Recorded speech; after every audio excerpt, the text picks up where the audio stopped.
sure the levels aren't too hot on your board. All right, welcome to Cienega High School. Jason Miller along with Jacob Greenberg and McVeigh Butler III. The Cats here tonight taking on a very tough Ironwood Ridge Nighthawks team that is well coached. The Nighthawks coming in at 6-2 on the year. The Cats, as we know, are 8-0.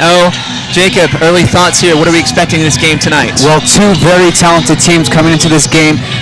Ironwood Ridge is coming off of 2 wins, but Cienega has a little bit more of a winning streak. 8 wins on the season, 8-0, and they're here to battle it out in Vail. McVeigh, your thoughts on tonight's game? I think it's going to be a really close game. Both teams are really talented on both sides. I've even had some people say that this game is an Ironwood Ridge win. So I can expect anything from this game. Well, we'll have to see here tonight. The Nighthawks are well coached under Matt Johnson. This is a team that we're talking about here that's been averaging 9 wins per season since he's been there in 2009. So state champions in 2012, their magical 13-1 season when they beat Centennial, a team that Cienega High School is very familiar with, Peoria Centennial High School, and the team that is ranked #1 in the state right now in the PowerPoint rankings. So Centennial always looming large in the playoff landscape in Arizona. The Cats here will be kicking off, going from left to right. And it is interesting because it looks as if Sergio Torres, number 10, the Sterling special team player, the junior, is out here tonight to kick off. So Sergio Torres, number 10. Oh, excuse me, this is, Ironwood Ridge, number 10. Their kicker is Trevor Perry. So left to right, Ironwood Ridge, the Nighthawks in the white jerseys with the navy pants. They've got accents of pink here. October, of course, is Breast Cancer Awareness Month. The Cats returning here, going right to left. Black jerseys, brand new, unveiled tonight here. Copper helmets and their copper pants. And there is Hayward with a little flick over. And it's out to the 20-yard line. So nice special teams coverage there. The tackle is made by Ironwood Ridge's number 44. That's Parker Steck. He's a junior special teamer.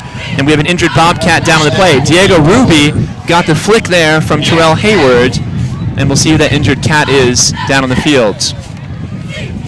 Gusty breeze here going, if you're watching on your screens, it would be going from your lower right corner to your upper left corner, almost going straight across the field. And it is gusty. The temperature tonight expected to dip down into the mid-60s. And we have Kyle Bowen, the great trainer from Cienega, out there at the 15-yard line attending to a downed Bobcat. So an early injury here. And it gives us, I guess, a little bit of time to talk about Ironwood Ridge and their record and what they've done here in the past. And it appears as if the injured Cat is player number 22. That's Emmanuel Jimenez, the senior. And he's up here getting some assistance. So favoring the left ankle. And he'll get some treatment and hopefully be okay here tonight. Well, boys, we know that the Bobcat offense coming out here tonight is high octane, averaging 33 points per game, averaging 46 points per game, giving up 18 points a game. So it's going to be the story tonight here of Cienega's offense, high octane, and that Ironwood Ridge defense giving up 20 points a game, vulnerable. Jamari Joyner back to throw on the first play, goes down the middle to Terrell Huggins, and there were 2 defenders that were right there lockstep with him. Andrew Cook, number 19, and number 14, Kyle Nikolai, the junior, back there in coverage. And you could tell that Jamari Joyner had his eyes on Terrell Huggins the whole way, and he was covered by 1 defender, but then once he threw the ball, 2 defenders came to defend on Terrell Huggins. And for Ironwood Ridge, you can tell that their main objective is trying to guard those receivers that Jamari Joyner is trying to target. So talking to Thomas Webb, the junior running back who is flanked next to Jamari's right, he did not have much respect for the corners and the safeties of Ironwood Ridge. Jamari Joyner now on the sweep going to the right side. Thomas Webb with a great block there, springing him, and it will be 20 yards on the pickup for Jamari Joyner. Well, he's averaging 8.4 yards a carry, so it's not a surprise to see Jamari tucking that football under his right arm, and a great clean-out block there from Thomas Webb Jr.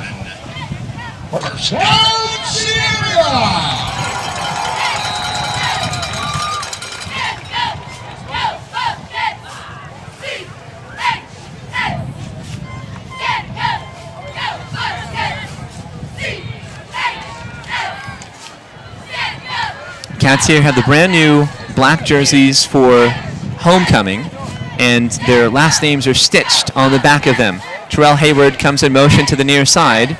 Joyner back by himself in the pocket, rolls to his left here, looks in the flats for Huggins. Now Hayward goes downfield.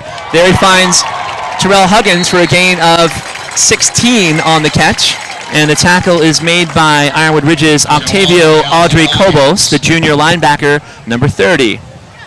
16 yards on the play, Jamari's first completion of the night.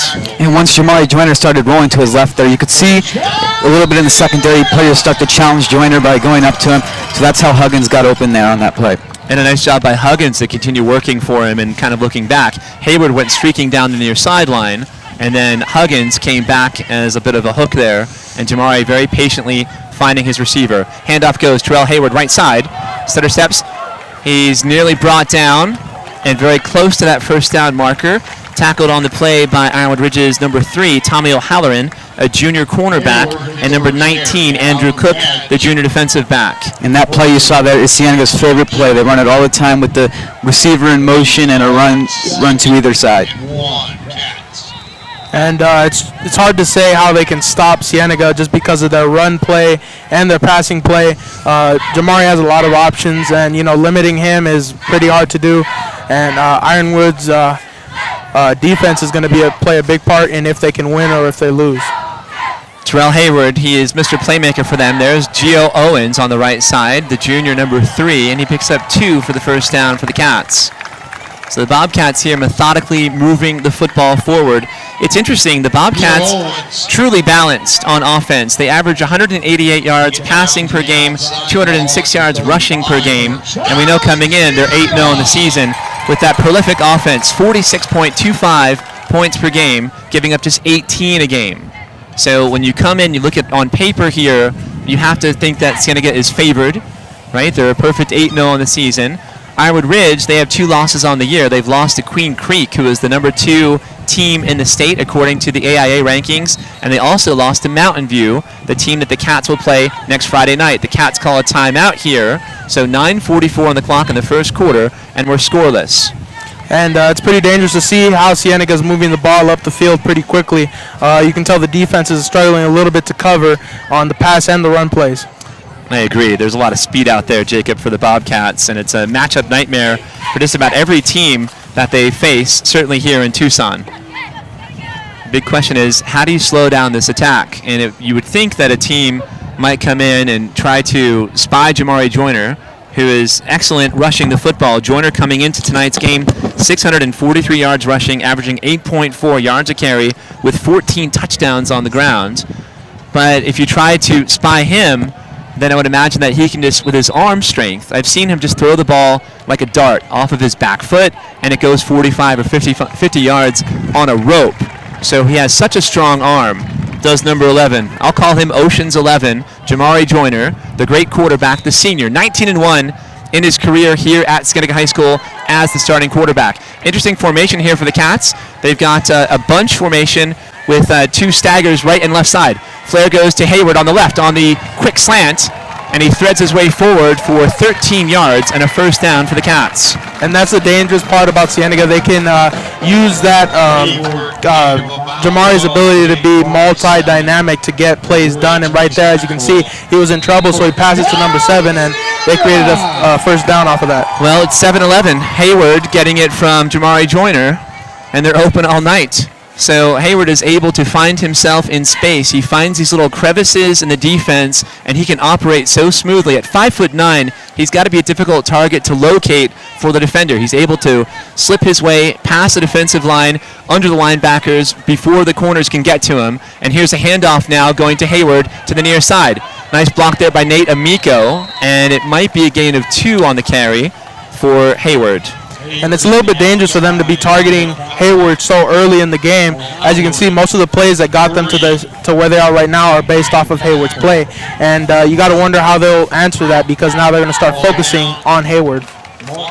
Well, Pat Nugent with Cienega, the head coach, has been so successful here with this program. And on his career at Cienega in year 3, he's 24-6. His first season, 4-6, but they finished with 4 straight wins, including an overtime thriller at South Point, 12-1 last year, now 8-0. Joyner sprints out to the right side here, and he hurdles his way through. He gets a big hit there, picks up 6 on the carry, and seems to be just fine. So Joyner at 6'2", 205 pounds, is a large target, and he likes to run people over when he can. And they use that play a lot, and you don't really see that with a quarterback. You know, right off the snap, he runs it. Usually with a quarterback, looks for a receiver, no receiver, then you run it. With Joyner, they call that just run it off the snap play a lot. Kind of like a sprint option going to the right there. And it seems a little bit dangerous for him to be doing that just because of his position. And, agree. You know, a big hit can ruin a player's career. And that's a risk that he takes every time he runs it. Every time he runs the football. 3rd down and 4. Hayward comes in motion near side. Jamari back to throw. Looking corner there. Now finds Huggins at the 10. Huggins, stutter step, and he scoots his way in for a touchdown. And that right there would look like a basketball play right there. He crossed his man with that straight jab, and, you know, that was an easy touchdown for him, it seemed like. So 16 yards on the catch and run. Whoop, whoop. It was a stutter step, put on the brakes, and then he went through 2 defenders there. Huggins very patiently there. The center fielder just kind of cut through both defenders. 16 yards on the touchdown catch from Jamari Joyner. And the extra point out here, it's Ezra Figueroa, number 18, resuming his kicking responsibilities. And this is where I usually look to see if a team can stop Cienega, because it's not about the defense, because there's no defense, in my opinion, that can stop them. It's about the offense. Can you answer every time that Cienega scores? And that's where Ironwood Ridge needs to take up the challenge.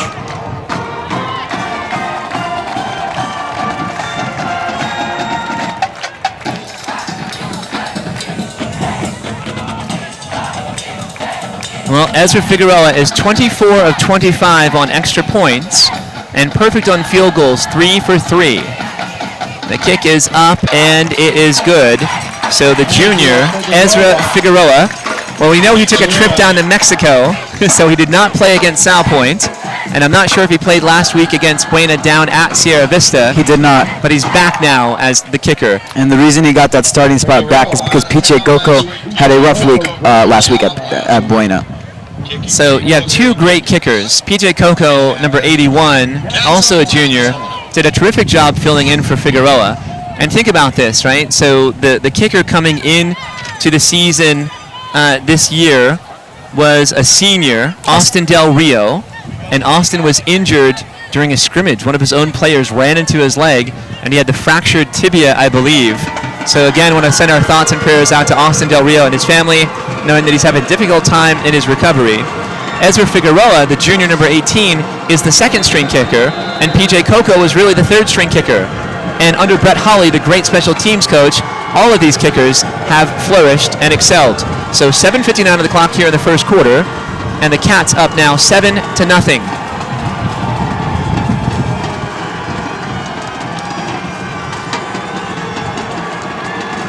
Set to return for Ironwood Ridge, number 19, Andrew Cook. And number 11, David Phelps. And that's Phelps at his own 10-yard line. Misses 1 tackle there. Now he's got room to go on the far side. Cross the 30 to the 40. At midfield, he's got the ways to go here. And he goes all the way for a 90-yard kickoff return for a touchdown. David Phelps, the senior, with blazing speed. There was 1 tackler at the 15 that he shed, then he hit the far sideline, and he streaked his way for a 90-yard kickoff return for a touchdown. And other than that 1 tackler right there, there was way too many holes by the Cienega kick team there, and he just found them and takes it to the house. Well, it was just lauding Brett Holly and his special teams, and his kickers and punchers always do a superlative job. And there's a broken coverage, so I'm sure they'll be dissecting that one in film tomorrow. Extra point is up here, and the kick is good. So it's Trevor Perry, the senior, converting the extra point. So 7:45 on the clock, and just like that, the Nighthawks strike back. David Phelps, 90 yards on the kickoff return for a touchdown. And that's upsetting to see just because the special teams did nothing there to stop him. You had even Ezra Figueroa, the kicker, trying to stop him, and that's just unacceptable right there. And they're answering back quickly, so this is going to be a very competitive game. Well, we knew coming in that it would be competitive. It's just surprising to see a big special teams play here, especially a kickoff return. That's the biggest play that's gone against Cienega this year. And on the first play, too. Right. And it really puts a damper on this crowd. The crowd was elated here after Huggins had his touchdown catch.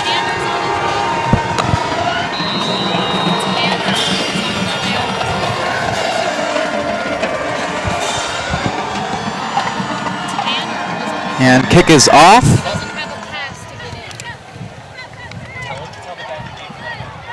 Returning for Cienega is Hayward. Good block there from Rogers, and he is on his way.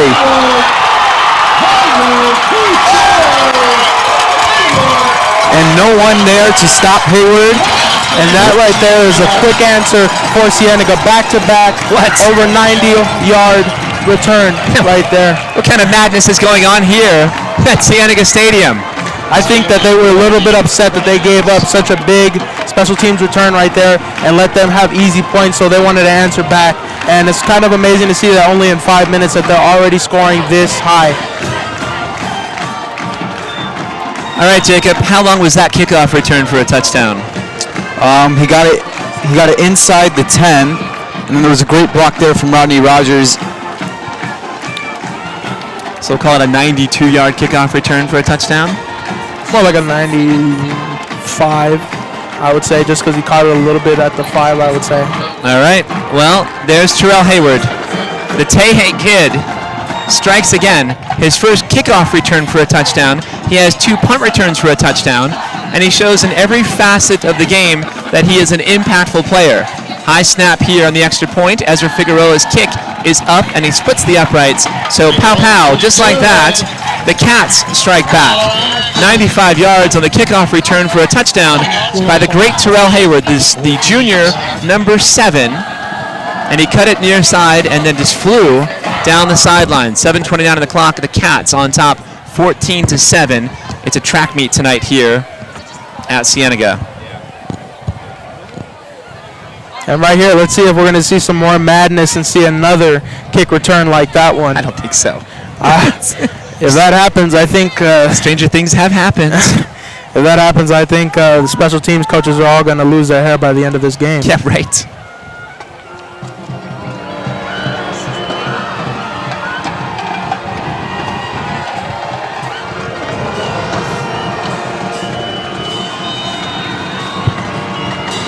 All right, Ezra Figueroa will kick off for the Cats going right to left. David Phelps, number 11, who returned 190 yards for a touchdown, and number 19, Andrew Cook, back to return. Phelps juggles this one a little bit now, down at his own 10. Finds a lane here near side and cuts it along the sideline. Pushed out of bounds at the 32-yard line.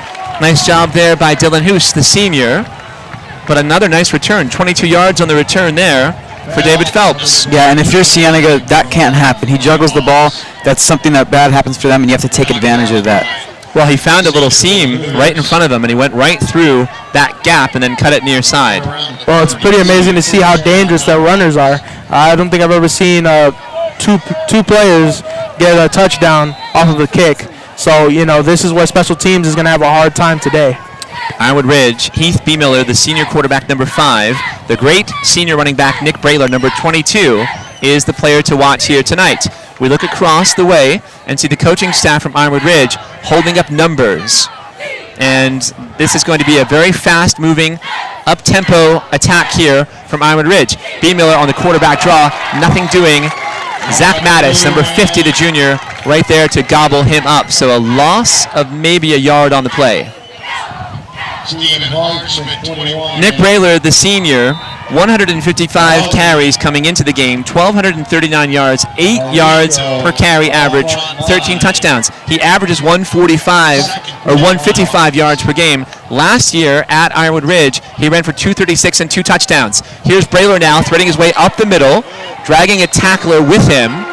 And then it was Hoos hanging on for dear life, and 11 yards on the play for Brayler, and a first down for the Nighthawks. And the Ed Doherty Award is given to players that do a great job in their games. And number 22, Nick Brayler, he won that last week. He was one of 6 players in Arizona to win that award. Well, he's superlative. We've seen that. 6 foot 185. And there's another handoff to Brayler. He sheds a tackler there and goes forward for 3 on the carry. The would-be tackler was Cienega's Diego Rivas, number 1, the junior linebacker. Brayler on the carry, gain of 5, second 5 yards. Bobcat defense, they have Carter Clark, Dante Bodie, and Zach Mattis on the line. Diego Rivas, Stephen Harshman, Nate Amico at linebacker. Rogers and Hayward at corner. Handoff goes to the right side here. It's Brayler again. And Nick picks up 3 on the carry. And then the safeties for the Cats, Terrell Huggins, number 20, the senior. Dylan Hoos, number 24, the senior. And Thomas Webb Jr., number 4, the junior. Mattis 50 also finishing at 3rd and 2. 3rd down.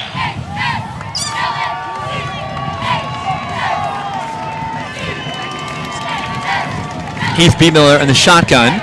Hands off to Brayler. Brayler stutter steps. He's stacked at the line of scrimmage. He's close, but he did not get the first down. And the head linesman here shows with his marking on the spot. It was Harshman getting a tackle here for the Cats. So Stephen Harshman, number 21, the senior inside linebacker, the Mike backer, as they call him. Now it's 4th and a short 1. And the Nighthawks have a decision to make here. Yes, in this certain situation, your situation could pretty much determine the next couple of plays off of this, and you can see that their dependency on running the ball is pretty high. High snap, Heath B. Miller does the punting chores, just as Jamari Joyner, his counterpart for the Cats, does. Ball bounces to the 25, takes a nice roll here for Ironwood Ridge, and is downed at the 15. So a 34-yard punt for Heath B. Miller. We didn't have any kicking stats coming into the game here tonight, so we have no extra point numbers or field goal numbers or punting stats, which is fine. We have offensive and defensive numbers here for the Nighthawks. So the Bobcats here, 1st and 10 from their own 15-yard line, 4:28 on the clock, and it's Cienega up 14-7. Terrell Hayward, a 95-yard kickoff return for a touchdown, and Terrell Huggins, the senior wide receiver, 16 yards on the catch and run from Jamari Joyner, accounting for the Bobcat points. Jamari in the shotgun, hands off. That's Gio Owens, and Owens is brought down behind the line of scrimmage. Nice tackle there. And it's number 52 for the Nighthawks. That's Justin McGrath, the junior linebacker, 6'2", 220. And it's been a while since I've seen a team have this much confidence against Cienega. Most of the time after a couple of touchdowns, their confidence is withered away, and you can see it on the players' faces and even in the Cienega effect, as me and Jacob like to call it, in the crowd. You can see that they just stop with the enthusiasm. Yeah, this is a team here, the Nighthawks, that are not intimidated. They play a very tough schedule. They always play a difficult out-of-conference schedule with tough teams from Phoenix. Jamari back to throw now, picks up the ball and runs near side, and he scampers out of bounds at the 30-yard line, and he picks up a first down, so 14 yards on the carry from Jamari Joyner. And that right there was just a smart move by Jamari. He saw that there was an opening, and he took advantage of it, and that kind of plays is what Ironwood Ridge is going to have to deal with when you deal with such a multi-capable player such as Jamari Joyner. Yep, he's got the option anytime to run that football. Khalil Tate, the great quarterback at the University of Arizona, very similar in his playing style. Lightning speed and a very strong arm. Handoff goes to Hayward on the far side, very patiently running forward, and he picks up an easy 7.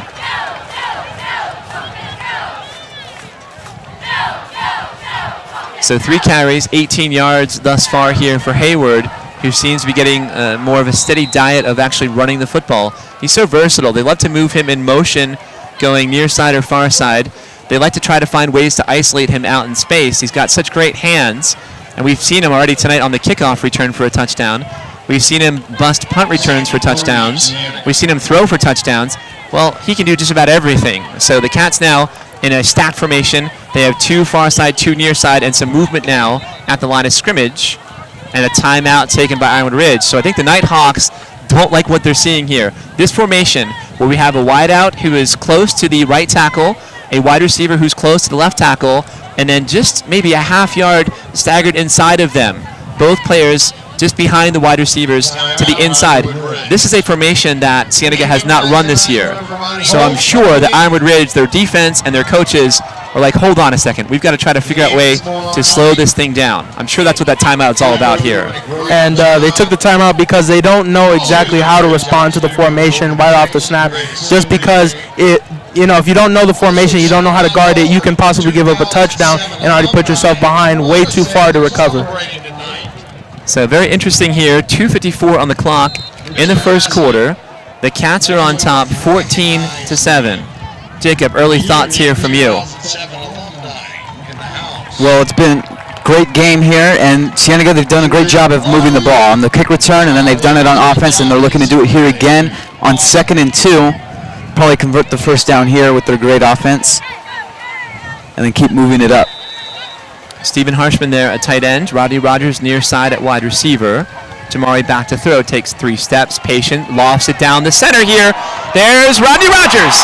Great catch by Rogers at the 20, and he's down at the 15-yard line. And that's why that's play dangerous. You have 4 receivers with a great throwing arm like Joyner. He's going to find somebody. 47 yards on the catch to Rodney Rogers. Just one of the many fleet-footed weapons that Pat Nugent has in his arsenal. And that's what makes this team so dangerous, is the fact that they have wide receivers who are fast and are able to work with Jamari Joyner. And Jamari Joyner, most of all, trusts in these players, because if you don't have trust, you can't make plays. And that's what they have. Oh! Fumble there. Jamari, look at him, scoops it up. Now he's looking to throw. It's got to go out of bounds. He throws it out of bounds. How smart is that? He's outside of the tackle box, right? So the snap, an errant snap for him. He scoops it up with one hand. He thinks about running. His first impulse is to throw the ball downfield. He rolls to his left and just lofts it out of bounds. That's maturity for a quarterback. That is, and right there, that's just a smart mental move right there. We're talking about a 30-yard loss that could have been. Yeah. Unbelievable. Athleticism off the charts for Joyner, and the intelligence and the understanding of that quarterback position to loft it out of bounds. So no gain, no loss. It's 2nd and 10. Trey White near side at wide receiver. Terrell Hayward in the slot, and Joyner goes to Hayward to the far side. Hayward puts on the brakes, stiff arm, and he picks up 7, maybe 8 on the catch. Well, he is the favorite target of Jamari Joyner, and why wouldn't he be? Coming into the game tonight, 27 catches, 674 yards, 8 touchdowns. Oh, and the yard per catch average, 25 yards per reception. 3rd down and 4.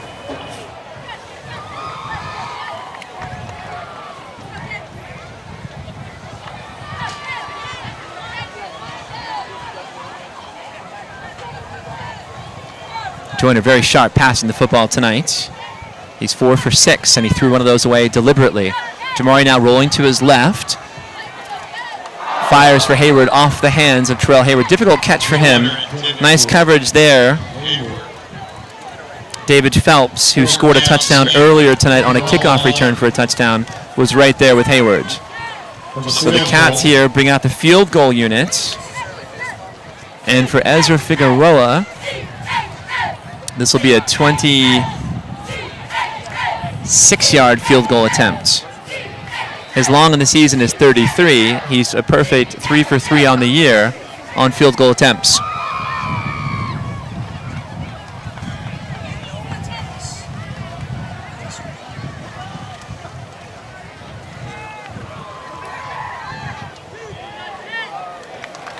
And he splits the uprights.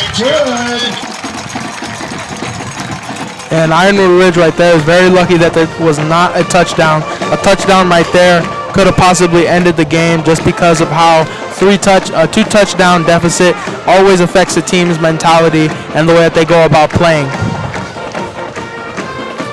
Well, we know that Ironwood Ridge, they prefer to run the football, but they're more balanced than they have been in years past. They're about a 60% running the ball team, 40% throwing the ball.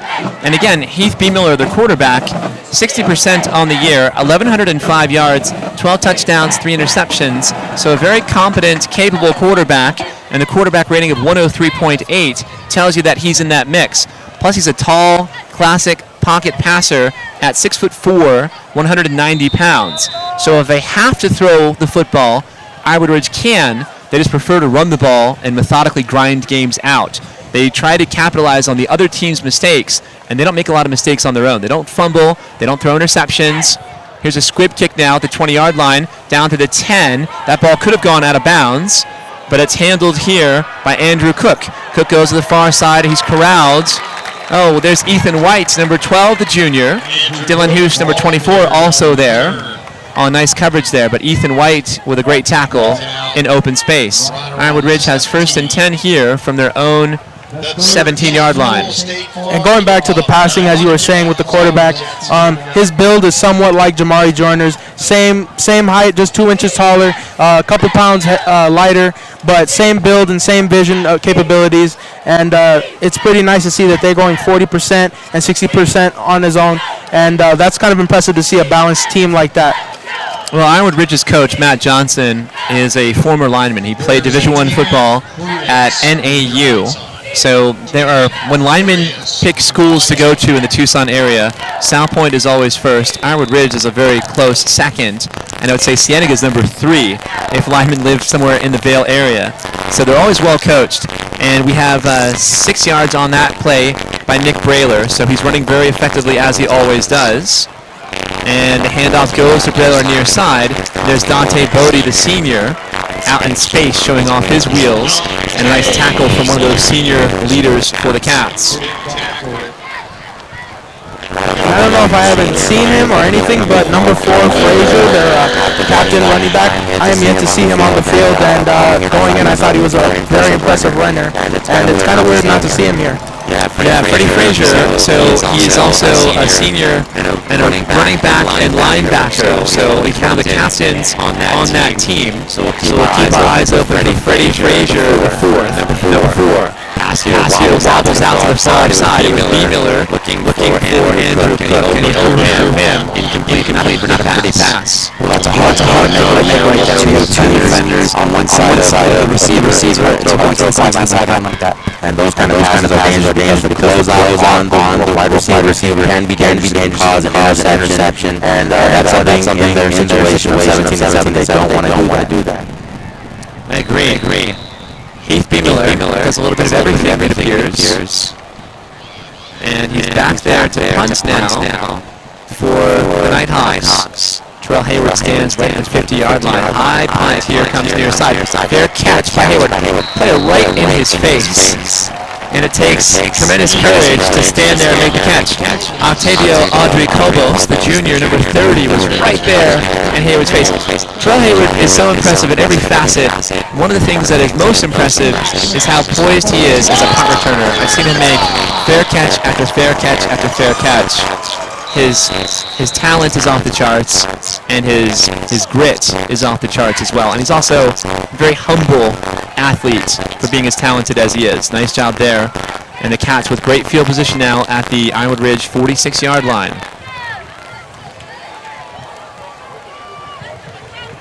Cats running that tight formation. Jamari now sprints out to the far side. Nice block there by Harshman. And a gain of 15, maybe 16 there for Joyner, who scampers out of bounds. So 19 ticks on the clock here in the first quarter. The Cats on top, 17-7.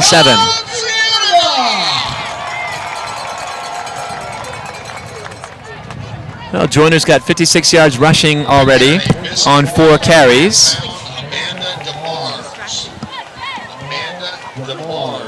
Averaging just under 17 yards per carry. Interesting here to see Brett Darling, the great defensive coordinator from the Cats here, talking to all three of his linebackers. Well, actually two of them near side, because Harshman, the middle linebacker, is out on the field playing tight end. Jamari under pressure. Eludes one would-be sacker. Throws off his back foot to the corner. Trey White is there. Touchdown, unbelievable. 32 yards on the catch. Jamari Joyner eludes one would-be sacker. He rolls to his right and fires a dart to the corner of the end zone. Trey White was scrumming for the football. It was a battle to come up with it. And there's Jerry White, number 17, the senior, on a 32-yard catch for a touchdown. It was definitely an NFL catch right there. Diving for it, sacrificing your body to make the touchdown. That was an incredible catch right there. I wish I was closer to see it. And to keep both of his feet in bounds while he retains possession, and then has to fight and wrest that football away from the defender. Low snap here on the extra point. What a great hold by Cienega's junior quarterback, Luis Morales. Luis Morales Jr. is so deft at taking those low, I've seen it time after time this season, able to handle those low snaps and just put the football up, and another kick delivered there by Ezra Figueroa. So all facets we've seen here tonight from the Cats. Offense, defense, special teams, just like that, it's 24-7 Bobcats. I think it's all about the aggression when it comes to football. And right now, the aggression of Cienega is too much for Ironwood Ridge. But they're a tough team to break their will. And I got a feeling that they'll be trying to score in these next couple of tries. Well, they're not going to quit. There's no doubt about that. But they're already down 17 points here. The Bobcats, high-octane fuel in the jet. And they are putting the pedal to the metal. Ezra Figueroa out there with those neon salmon sneakers, those cleats. And Ironwood Ridge, they've got two guys back to return here. Number 11 and number 19, Phelps 11, Andrew Cook number 19, a pair of speedsters trying to make something magical happen here again on special teams. Ezra's kickoff squibs down and it's close to the end zone. It goes in the end zone. Well, that's a nice wrinkle here from Figueroa, who's been working on his length, his distance on these kickoffs. Saw the great Aaron Aros strolling through the crowd earlier, one of the more recent great kickers and a long lineage of successful kickers in this program. Aros last year routinely boomed the ball into the end zone and often through the end zone. So that's very helpful for the Cats here in terms of field position. He's continued his kicking career, Aaron Aros, and he's now at Mesa Community College, kicking for them. Nice to see. Jason Cox, Andrew Crow. There are others. They don't come to mind in the moment. Jacob Meeker Hackett, who's kicking now down in Texas at some school somewhere. So a string of absolutely fantastic place kickers in this program that has a very rich history in its only 16 years as a school. So it brings us to the end of the first quarter. The Bobcats up on top, 24-7. Once again, a lot of sponsors. Do you want to take a quick break, boys? Take a minute break here. All right, we'll take a quick break. You're watching exclusive coverage of Cienega Bobcat football on Bobcat TV.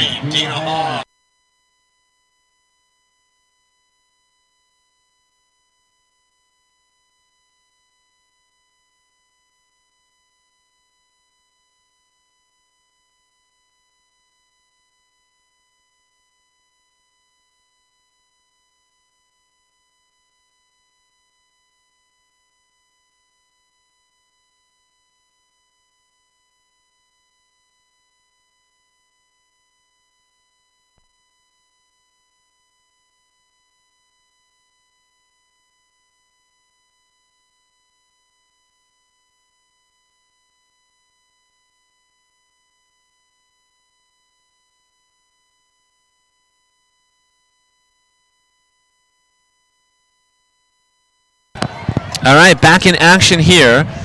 First play of the second quarter. The Nighthawks now going right to left. Heath B. Miller in the shotgun. And here's Nick Brayler up the middle. Breaks a tackle.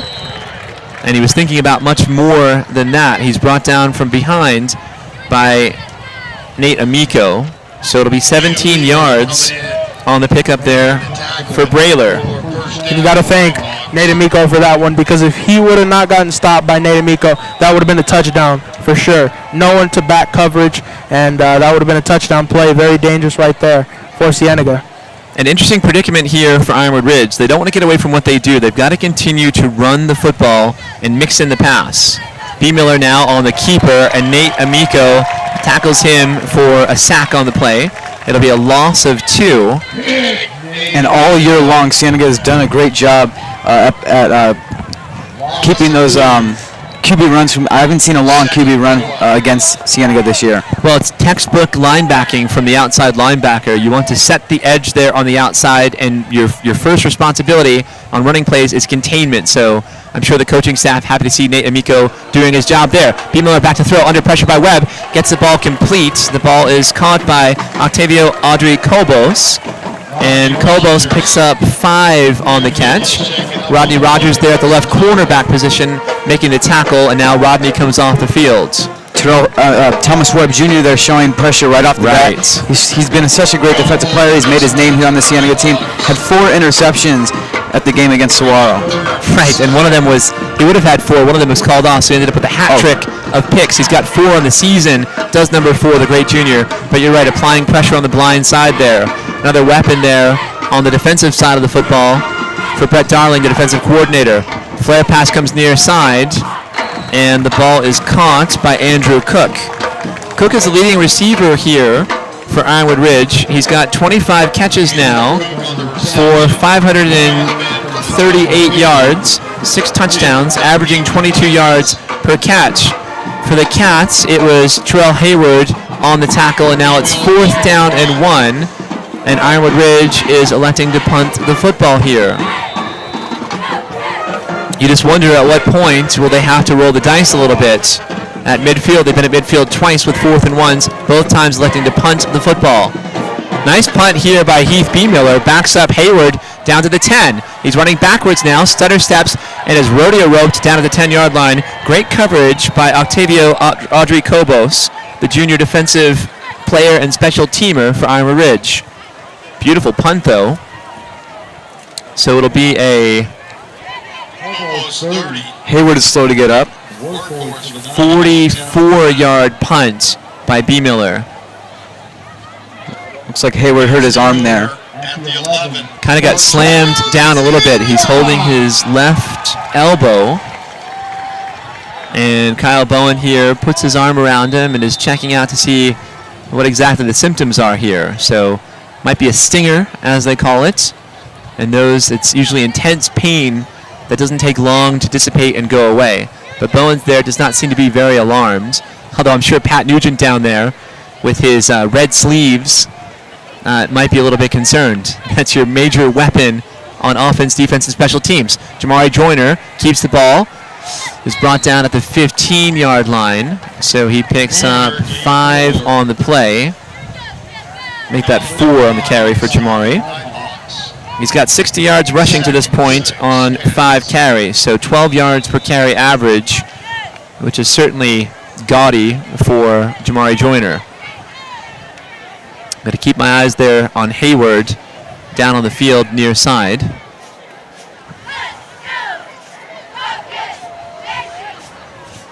Cats have some movement here in their formation. Jamari keeps the football, rolls to his left side, stutter steps, cuts it back up. Slammed down hard there. That was a hard tackle by Jaden Price, number 7, the senior linebacker. That's one thing I worry about with these players, too, is getting slammed down to the turf. I know it's kind of spongy. We've been down there. We've walked on this new surface, which is beautiful. Yep. And it's got some give to it. It's got a bit of spring and bounce into it, almost like the canvas would in a ring or in a gymnasium where you have gymnastics going on. But he was still slammed down pretty hard there. But the Cats pick up a 1st down. And I'm just a little bit curious, when is too much with Jamari Joyner and running the ball and getting thrown down like that? Option pitch. Hayward near side. Spins across the 30. Is airborne for a second on the shoulders of the tackler. And he picks up a 1st down, so 12 yards on the carry. Tommy O'Halloran was there on the tackle. So Hayward's got 30 yards on 4 carries here tonight. He is the the go-to running back, getting featured here on offense for the Cats. Gio Owens checks back in here. He'll be flanked to Jamari's left, and the Cats now running that tight bunch formation. 2 wide outs and 2 tight ends. Jamari keeps it going left side. Stephen Harshman there, looking to block, and Jamari rolls his way forward for 16 and another first down. And that right there, that was a kick right there at the end of that play by Jamari Joyner. A little bit of aggressiveness right there from him. And we have a flag down, right? Yes, we do. Like I've always said, when you're out there, people say things to you, and people are always aggressively hitting you. So, you know, there'll be times when you punch back, kick, whatever you want to call it. Well, that's too bad. So it was a great run there from Jamari. It was 17 on the play. It's going to come back, right? It'll be first down and a long 25 yards here for Cienega at their own 35. And I'm sure Jamari's hearing it from Pat Nugent down there on the field. He's got to keep his composure a little bit. I'm sure there's all kinds of things that happen in the trenches with players getting pushed and extra hits and late hits and being grabbed, scratched, clawed, kicked, pulled, whatever it might be. And I'm sure there's some jib-jab going on down there with players talking trash to one another. But Jamari's got to be able to keep things composed, and now the Cats will call a timeout. Timeout, Cienega. This might be to keep Jamari even cooler, and also to keep the players kind of gathered up here and composed. Just a timeout to keep players on the same page and reminding them what they need to do. Brett Hawley, always positive there, just tapped Jamari on the helmet. So that's good to see. And Pat Nugent talking to his Chargers down there in the huddle at the 30-yard line. So 7:34 on the clock. The Cats up on top, 24-7 here on a nice, cool, thank you, Lord, for ending summer finally on the 20th of October. Temperatures finally dipping down into the 60s now at nighttime, although I think tomorrow is supposed to be in the 80s, which is going to be beautiful. 84 degrees for a high forecasted. But then next week, it's right back in the mid-90s. At some point, this weather has to break, and we've got to get down in the 80s and hopefully the 70s and 60s, and maybe have a fall and a bit of winter before the spring comes back here with triple digits. All right, so it's first down, and 25 is what it's reading here. Gio Owens on the handoff goes near side. Gio across midfield. Now it's a sprint race, and a foot race. Gio Owens is going to win that one. 65 yards on the touchdown for the junior, Gio Owens. Well, we talk about it. He's one of those track stars. And that was just a sprint, 65 yards on the touchdown from Gio Owens. And, you know, it's like dealing with a three-headed snake when you come out here, because you have Jamari Joyner, Hayward, and Gio Owens. To me, they're the biggest impact on the team when it comes to the offensive side of the ball. They're the key scorers and the key components to winning games. And they have so much depth at that running back position. They have Thomas Webb, Devin Garrett, Gio Owens. They've done a great job this year. We haven't even seen Devin Garrett yet. He's a north-south runner. The snap is down, and the kick is up, and the kick is good by Ezra Figueroa. And the Bobcats now extending here, 31-7. You look across the way, you see a large contingent of fans from Ironwood Ridge. They always travel well, and the team on the sideline is stunned, and the fans up in the grandstand are stunned as well here, looking down 24 points on the deficit on the scoreboard. Very quickly the Cats strike. Ba-boom, ba-boom, ba-boom, ba-boom. And Jacob, like we call it, that's a Cienega effect right there for you. Fans lose interest, they lose their will to play, and it's getting dangerous here, 31-7, and this is only the first half. Statues? Statues.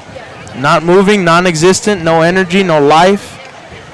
Man, there's nothing that can bring them back now. It's, in my opinion, it's already too late. Well, we'll see what can happen here.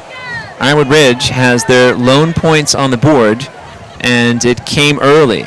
The second score of the night, it was David Phelps, the junior kick returner, 90 yards on the touchdown on a kickoff return for a touchdown.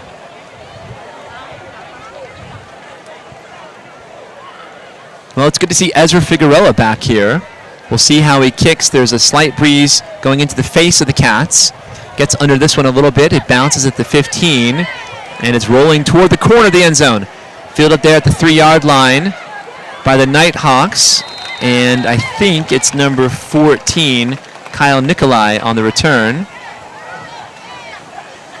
And not a long return there for Ironwood Ridge. So they're pinned back at their own end at the 15-yard line, looking down the long end of a 31-4 scoreboard. Down 24 points here. Tackle made special teams. Torres 10. Wavels 5 also getting in there. First down, Nighthawks. B. Miller in the pistol. Handoff goes to Brayler, who was in motion. And you can tell here that they have a lot of dependence on their run game, but at the same time, in situations like these, it seems like they don't depend enough on their quarterback to make these kinds of plays that they need, and that's what's hurting them. They're not giving him enough opportunities to make something happen. I agree. That was Nathan Grijalva, actually, number 12 on the carry. He's the second leading carrier or rusher for the Nighthawks, averaging 6.2 yards per carry. B. Miller back to throw. Under pressure there by Hoos, who was all over him. Slips it out to Brayler out in the flats, and Nick picks up 3 on the catch. Nick Brayler is a competent receiver coming out of the backfield. 18 catches for 168 yards, averaging 9.3 per reception and 2 touchdowns. So 21 yards per game receiving and about 155 on the ground. But you see the pressure here. The Cats are bringing pressure from unexpected areas. We've seen Webb from the backside or the blind side. We've also seen now Dylan Hoos coming from the weak side. Handoff goes to Brayler to the right side. He threads his way forward, puts his hand on the ground, and lunges close to the first down marker. And they signal that, yes, indeed, he did pick it up. So 5 yards and a first down there for Brayler.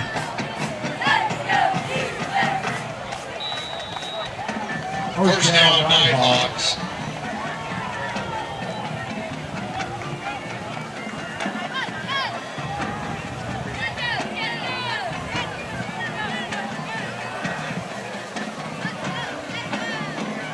Heath B. Miller sends Brayler in motion to the right. Play action here. Now going down the field, down the middle in the seam.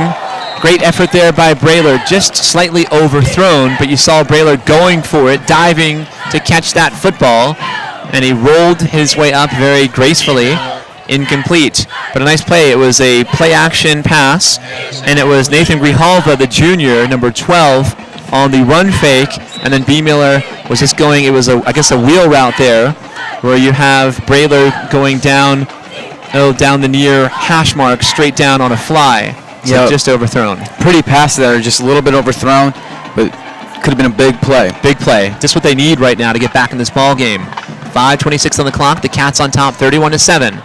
B. Miller back to throw. Pocket collapsing around him. Eludes one would-be tackler. Webb chasing him from behind. And now B. Miller throws down his shoulder, and he's tackled there by Cienega's Diego Ruby. And a flag there. We see the pink flags going down on the field. Unconventional. We saw this at Saguaro 2 weeks ago, and it was a little bit puzzling. But October is Breast Cancer Awareness Month, so you'll see players adorned with some. Got a personal foul here going against Ironwood Ridge. Players will have some accents of pink on their uniforms. Some players electing for socks or sleeves or pre-wrap or tape going around ankles or wrists. Some of the coaches might have different pink that they're adorned with. The cheerleaders have the pink pom-poms. And then a lot of the fans here on a pink out tonight at Cienega High School, a lot of the fans and parents wearing pink as well. I noticed that you guys are not wearing pink. I'm not a man of pink. Well, neither am I. I have one pink shirt. I didn't feel like wearing it tonight. So maybe next Friday night we can wear pink to support breast cancer awareness and the fight to eradicate cancer of all sorts. 2nd and 11. B. Miller back to throw. Steps and throws. Near side. Great defensive play there by Diego Ruby. So number 2, the junior cornerback, was right there. He timed it perfectly and pawed the football down with his right hand.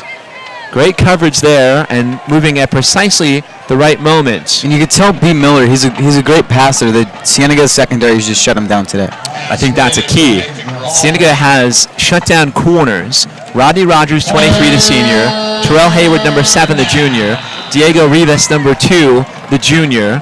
And then the safeties up top. You've got the deep man, Terrell Huggins, and then also Thomas Webb Jr., and then the safety that comes up a lot of times in run support is Dylan Hoos. Those 5 are Sterling. B. Miller pumps, fakes, now runs the football, and he skids. He just kind of lost his footing there. A gain of 3 on the carry. A flag down in the backfield, and Ironwood Ridge clapping here. They're saying it's a personal foul going against the Cats.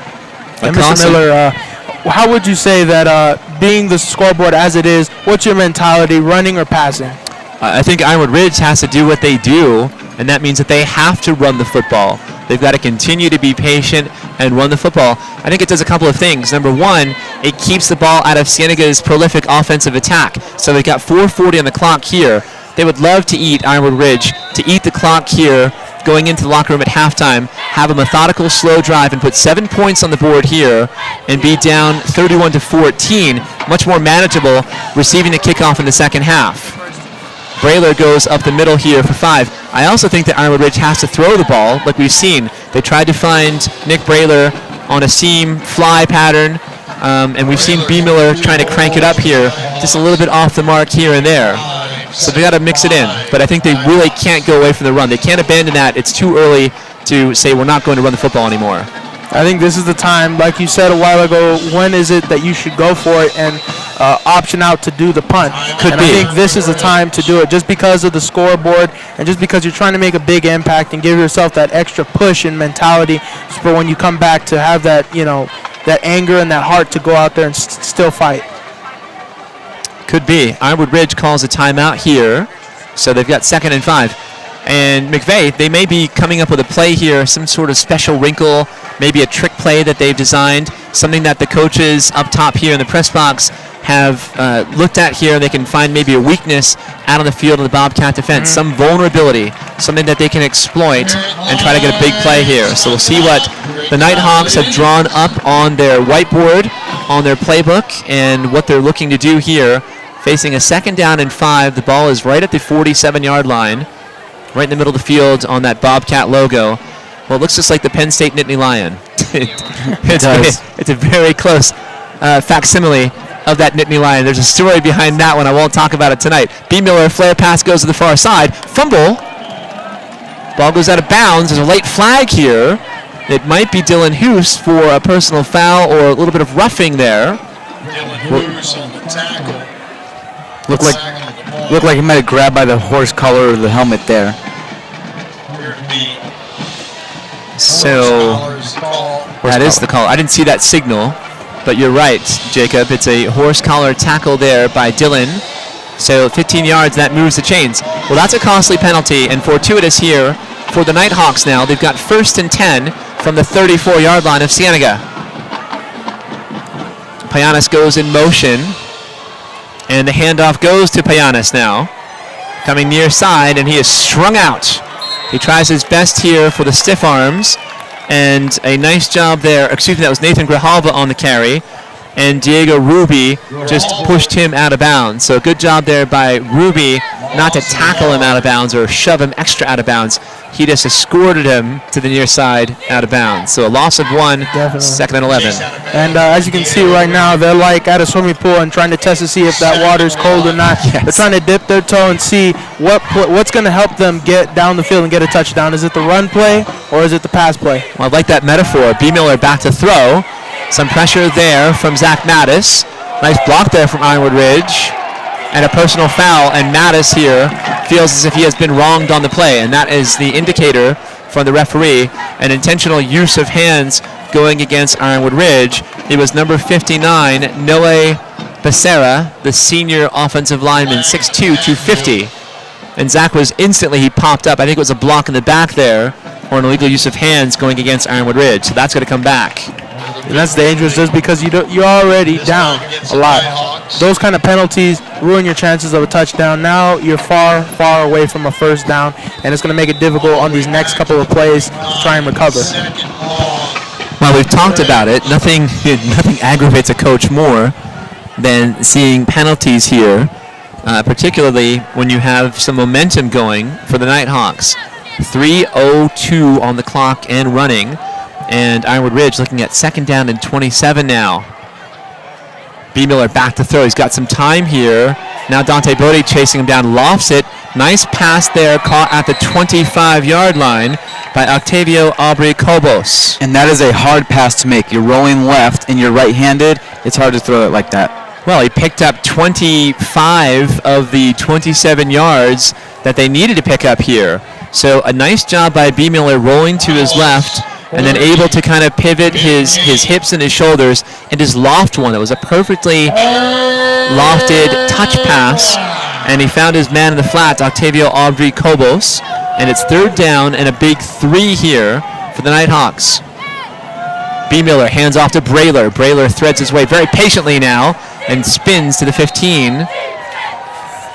So a gain of 12 for Brayler. I don't know if we've seen anything like this before, but there has been a lot of aggression with each tackle. They have a purpose behind each tackle, and you can see that they are very frustrated on the Ironwood Ridge side, especially number 30, and that would be Octavio Aubrey-Cobos. Yes, he has had a little bit of fire on him, and right there you can see a little bit of a shove there by number 59. Well, a rugby scrum down at the 10, and Brayler brings the ball inside the 10-yard line. And it's a gain of 7 on the play. For Brayler, he's got 81 yards on 8 carries, so averaging about 10 yards per carry here for the sensational senior ground and pound running back. B. Miller back to throw. Takes 2 steps, fires at the corner. The ball is caught in the end zone for a touchdown. It's Andrew Cook. Great throw there from B. Miller. He threw it like in between a circle of 5 Bobcats there. Right.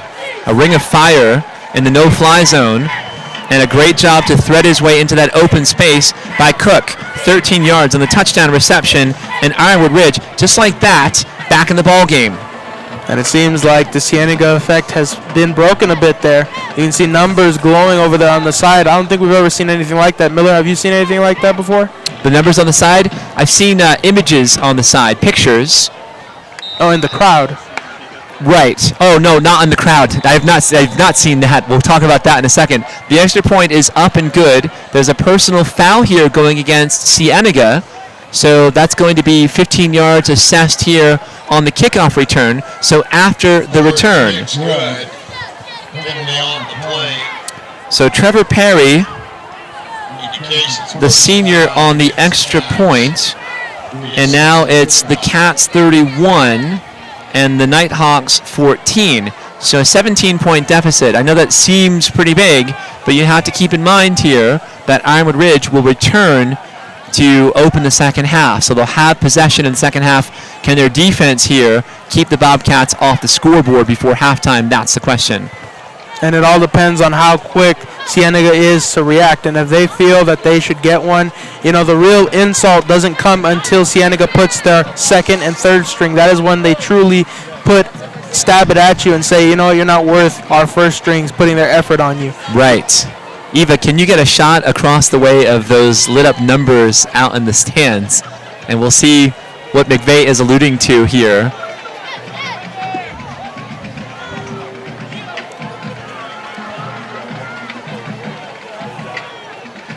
I don't know if you can loosen this up, tilt and zoom. So we've got some lit up numbers. If you zoom all the way across to the stands across the way, we've got lit up numbers 44 and 21, and I don't know what's going on there. Older viewers such as myself might remember Light Bright, and that's from the late 70s, early 80s. So for those of you who understand what Light Bright is, that's a reference for you. Can you zoom in across the way? Can you see those numbers if you zoom in as tight as you can?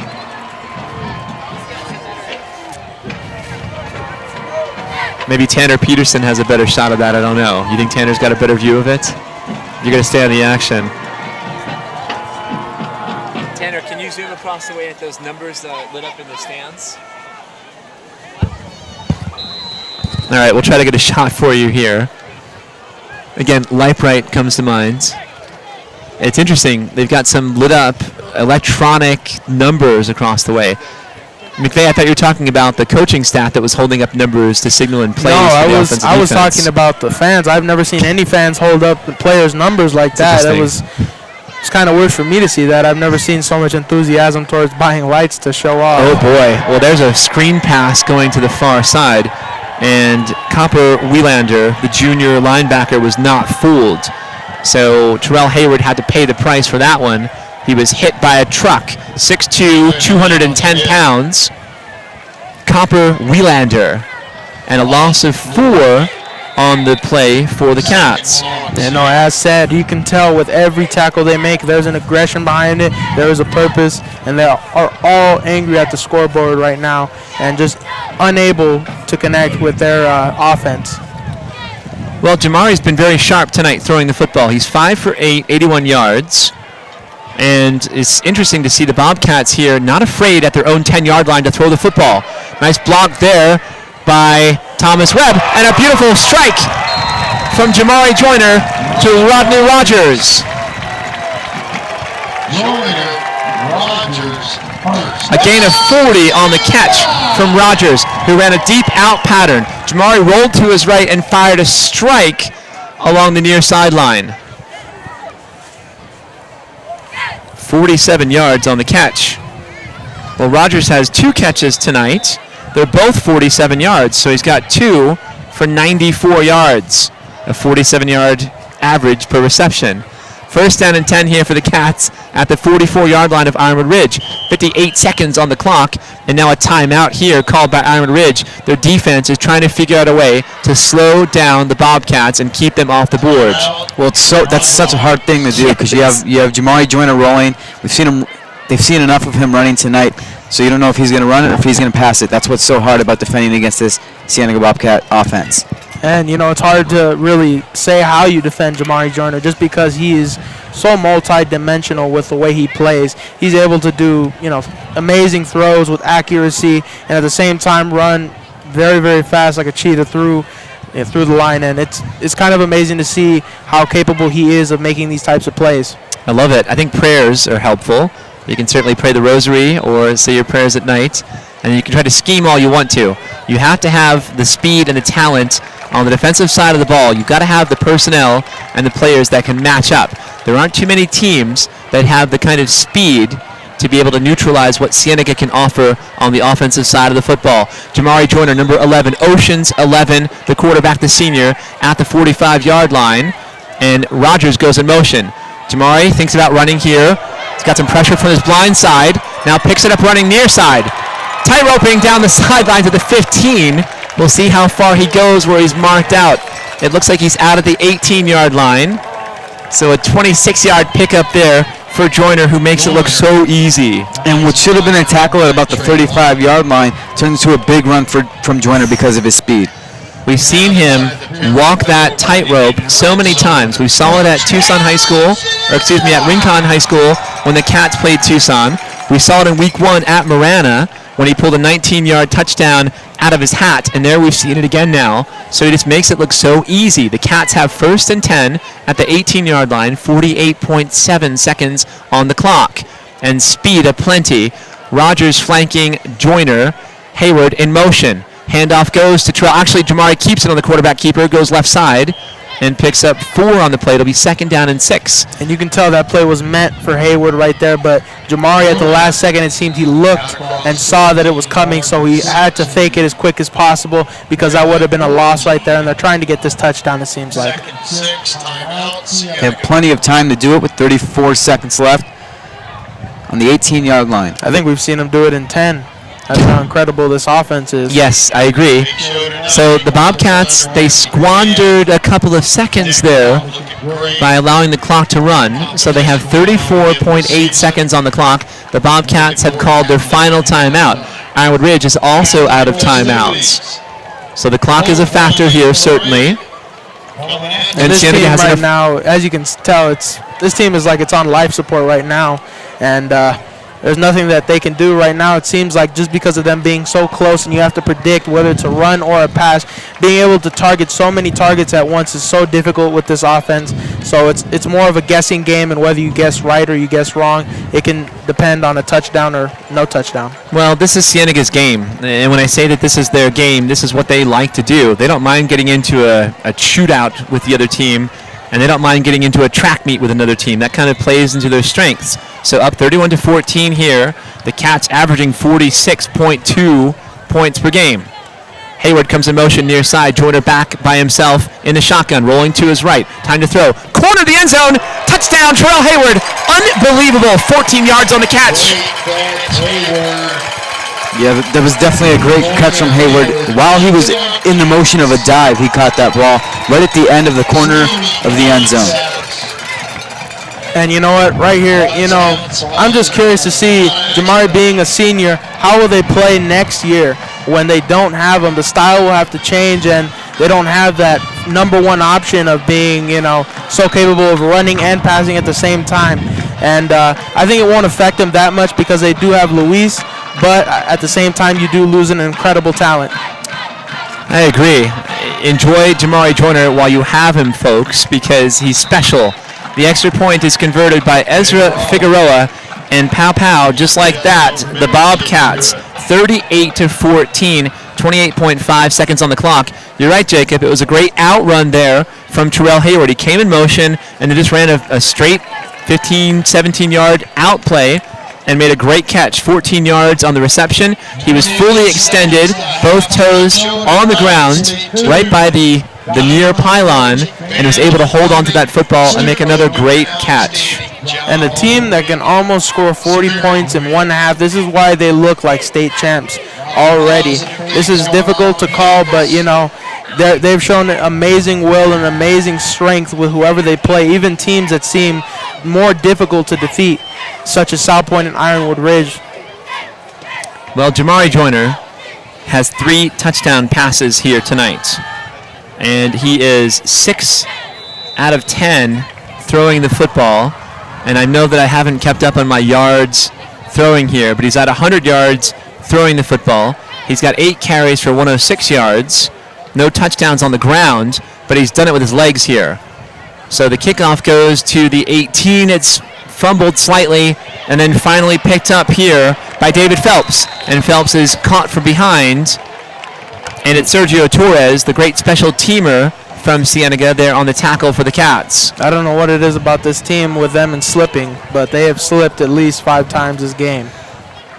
I wonder what kind of cleats that they've got, because they do have a artificial turf stadium or surface over there at Ironwood Ridge. Most of the schools in the Tucson area have artificial turf as well. So they have lost it a couple of times here. 22 seconds on the clock. Ironwood Ridge trying to make something happen here. B. Miller back to throw, pumps. Mattis avoids Mattis's grasp and scampers out of bounds at the 25-yard line. So it'll be a gain of 12 and a first down here for Ironwood Ridge. 13.9 seconds. Time for 1, maybe 2 plays in the half with no timeouts.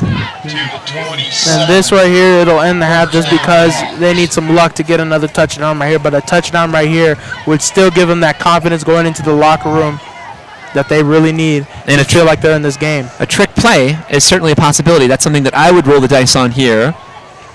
Down by 24. B. Miller back to throw, steps into the pocket now, and will run the football. He slides at the 35, and they're going to run out of time.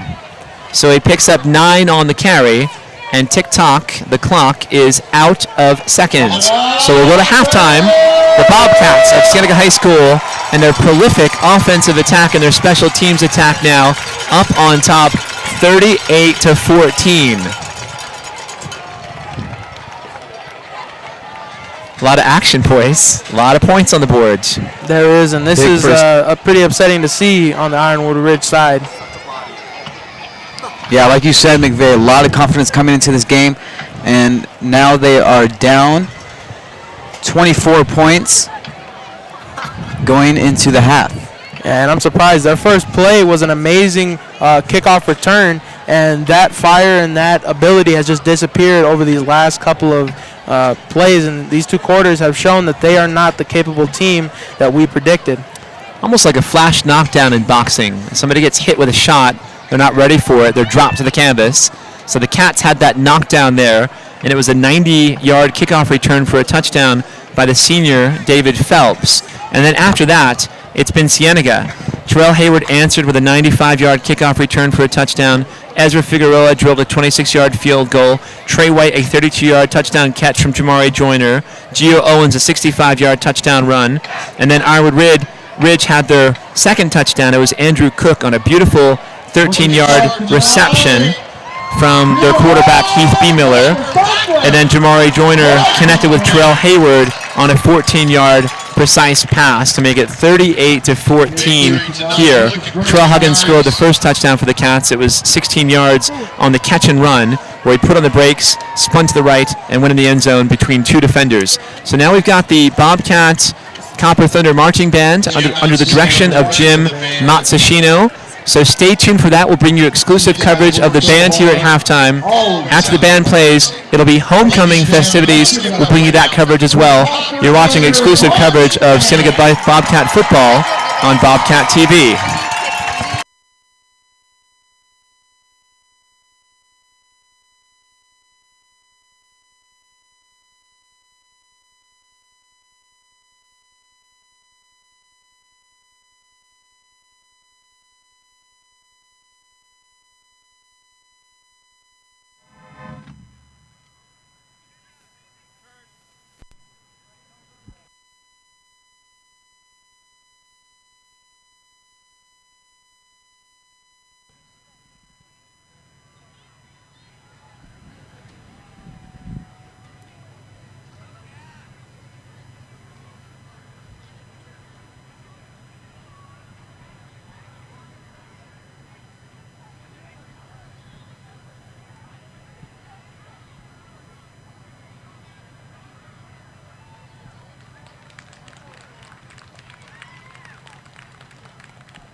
Welcome back to our homecoming Cienega game against Ironwood Ridge.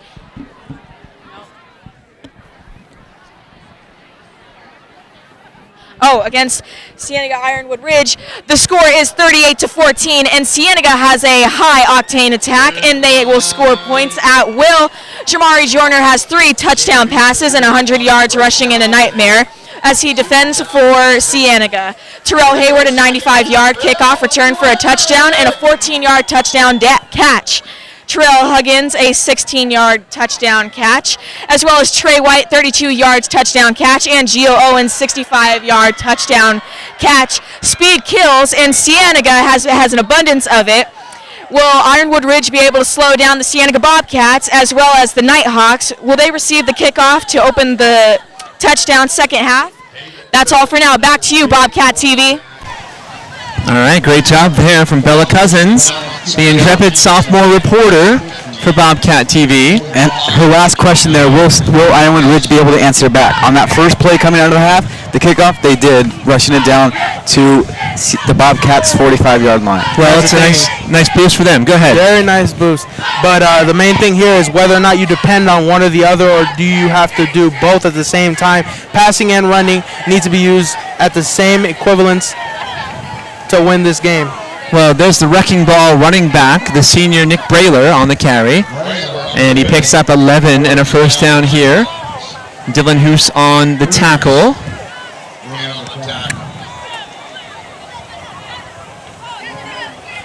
I have Brayler for 9 carries, 92 yards on the night, so very effective running the football. Nighthawks here trying to do what they do. Talk to Pat Nugent coming out of the locker room at halftime. Pat, what do you tell you guys we have to do? Keep playing. Got to go out there and keep making plays every play. Okay? So it's 2 yards on the carry there, and it's second down and 8.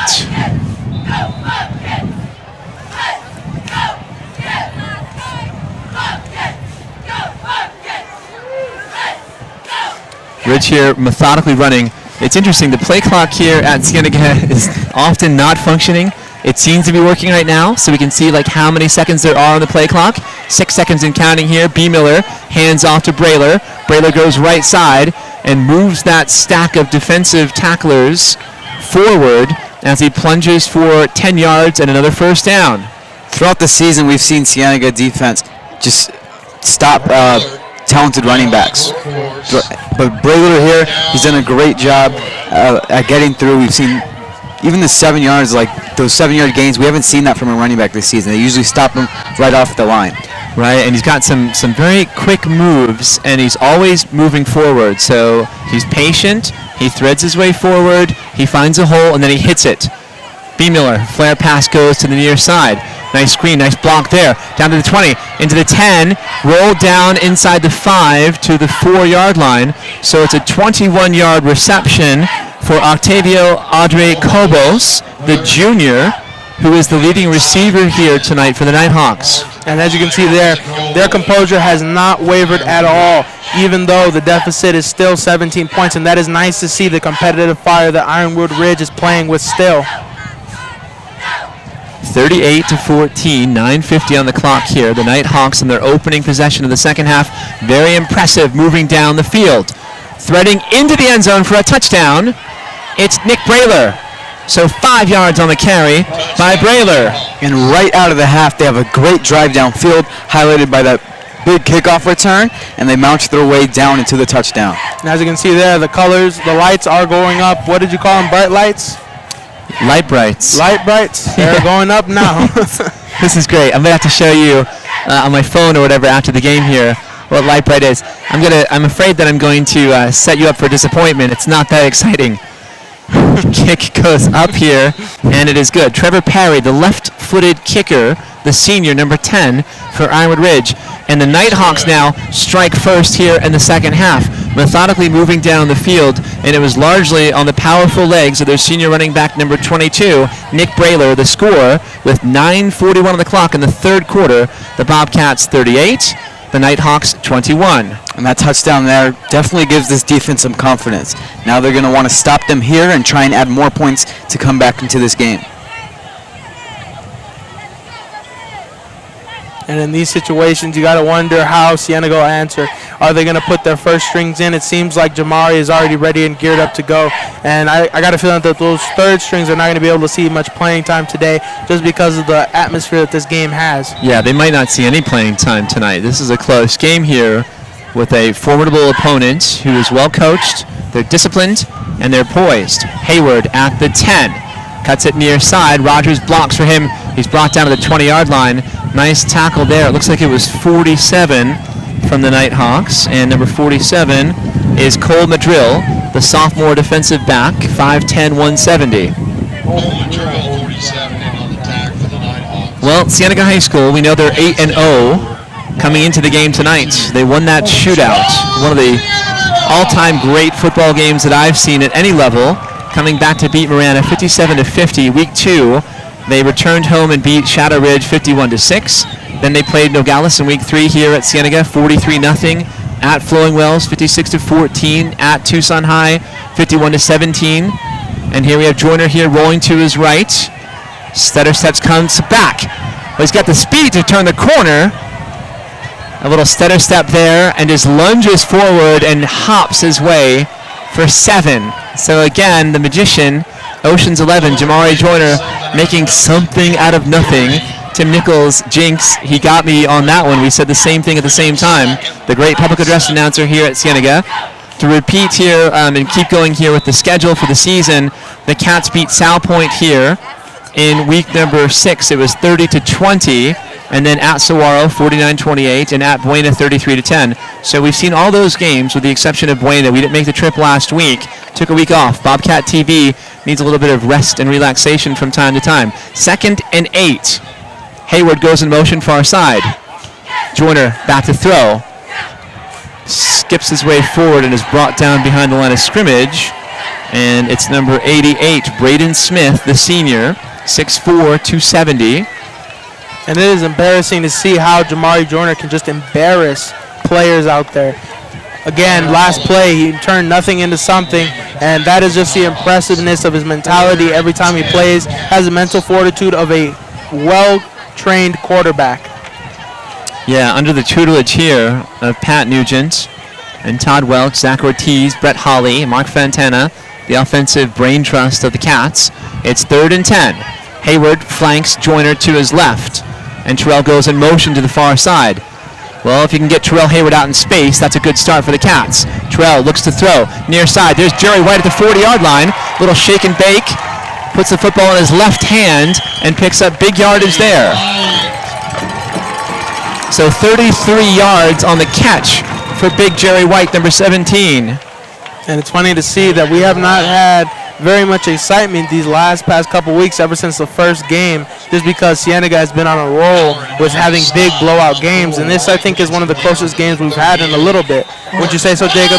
I would agree with that.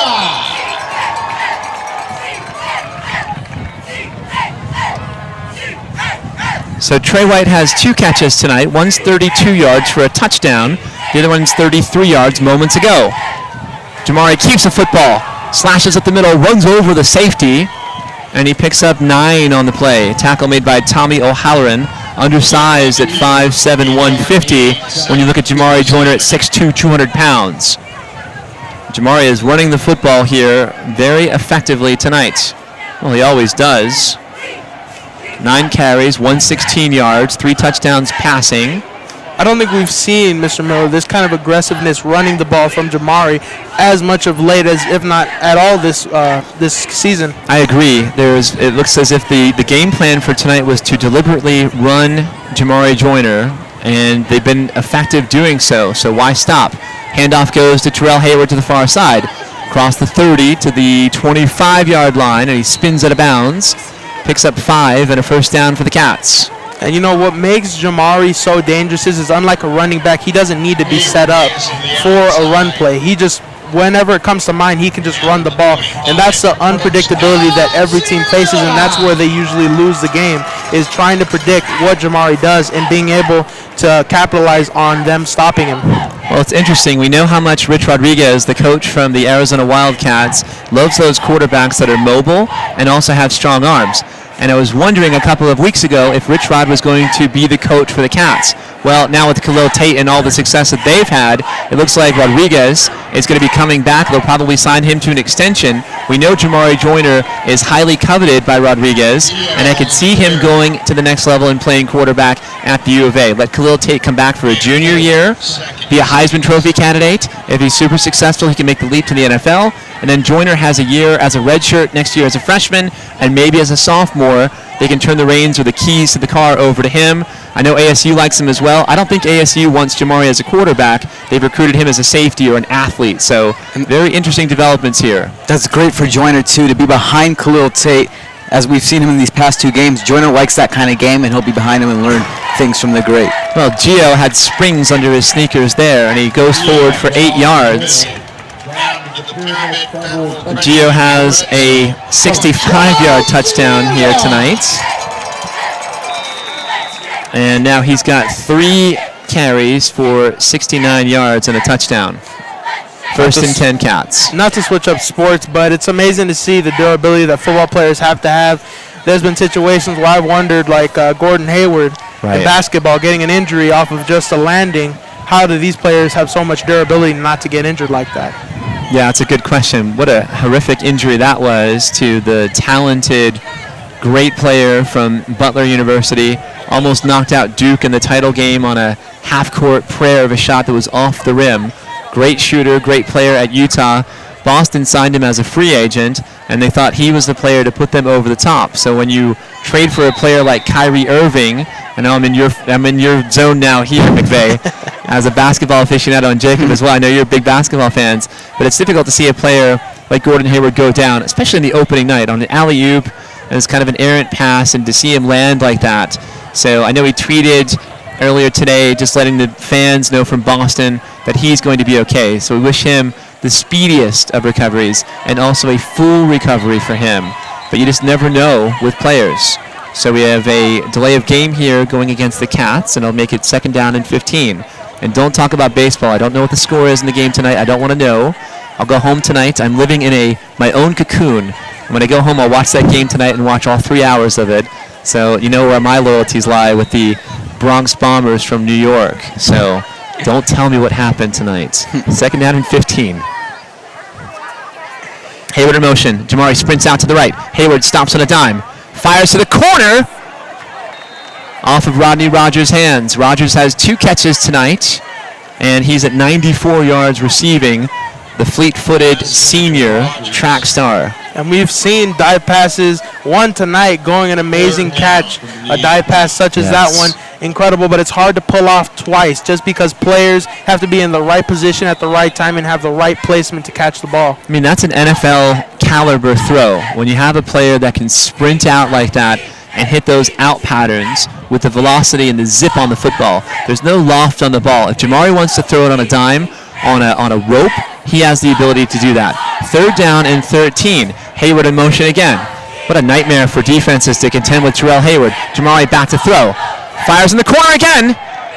In and out of the hands of his target. It was Terrell Huggins, a very similar route than the previous pass that was intended for Rodney Rogers. Yes, definitely, but at the same time, you need to be able to have people that can catch those kind of passes, and what you do is you endanger a touchdown, and you have to sacrifice that position for a touchdown, possibly for a simple field goal. Although it's still points, you wish you could get those 6 in that one. Sure, but Huggins went for it there. Just the level of difficulty, the degree of difficulty was very high, and now we have Ezra Figueroa attempting here a 34-yard field goal. It would be his longest kick of his career. Luis Morales, the homecoming king, puts down the snap, and the kick is up, and it is good. So the field goal, 34 yards, and now Ezra Figueroa with those dazzling neon pink shoes puts the Cats up 41-21 on the strength of his strong right leg in a 34-yard field goal. And you know what? I wish that he would kick a 40 to 50-yard field goal just to dazzle and see the prospect of him, because he said he could hit over 50, and that is beyond NFL level right there. Not even some NFL kickers could kick that. And I misspoke. Luis Morales Jr., number 15, the junior quarterback, who has put up superlative numbers as the backup here in limited minutes when he's got the chance to get onto the field. He is the homecoming prince tonight. So I saw him walking on the track here. So he had extra responsibilities here tonight. The whole homecoming court was there, and then the parades. I didn't see the floats, the cartoon-themed floats here tonight. Shout out to Student Council, Vanessa Romeo and Brittany Matsushino, and all the great work that they've done with those kids, student leaders on campus at Cienega's Student Council here for homecoming night. 19 on the return, and it's Andrew Cook, the junior, and he brings the ball across the 30 to the 33 or 34-yard line, where the Nighthawks have 1st and 10. And with a 20-point deficit with 4:47 in the third, Mr. Miller, how do you think they need to attack the ball going into this quarter and finishing it off and heading into the fourth in dangerous times? Ironwood Ridge? Yes. I think they need to do what they did to open the second half. You want to run Nick Brayler, their great senior running back, 22, and then mix in the pass here and there. Seems like they're having success connecting on out patterns to the receivers, intermediate routes.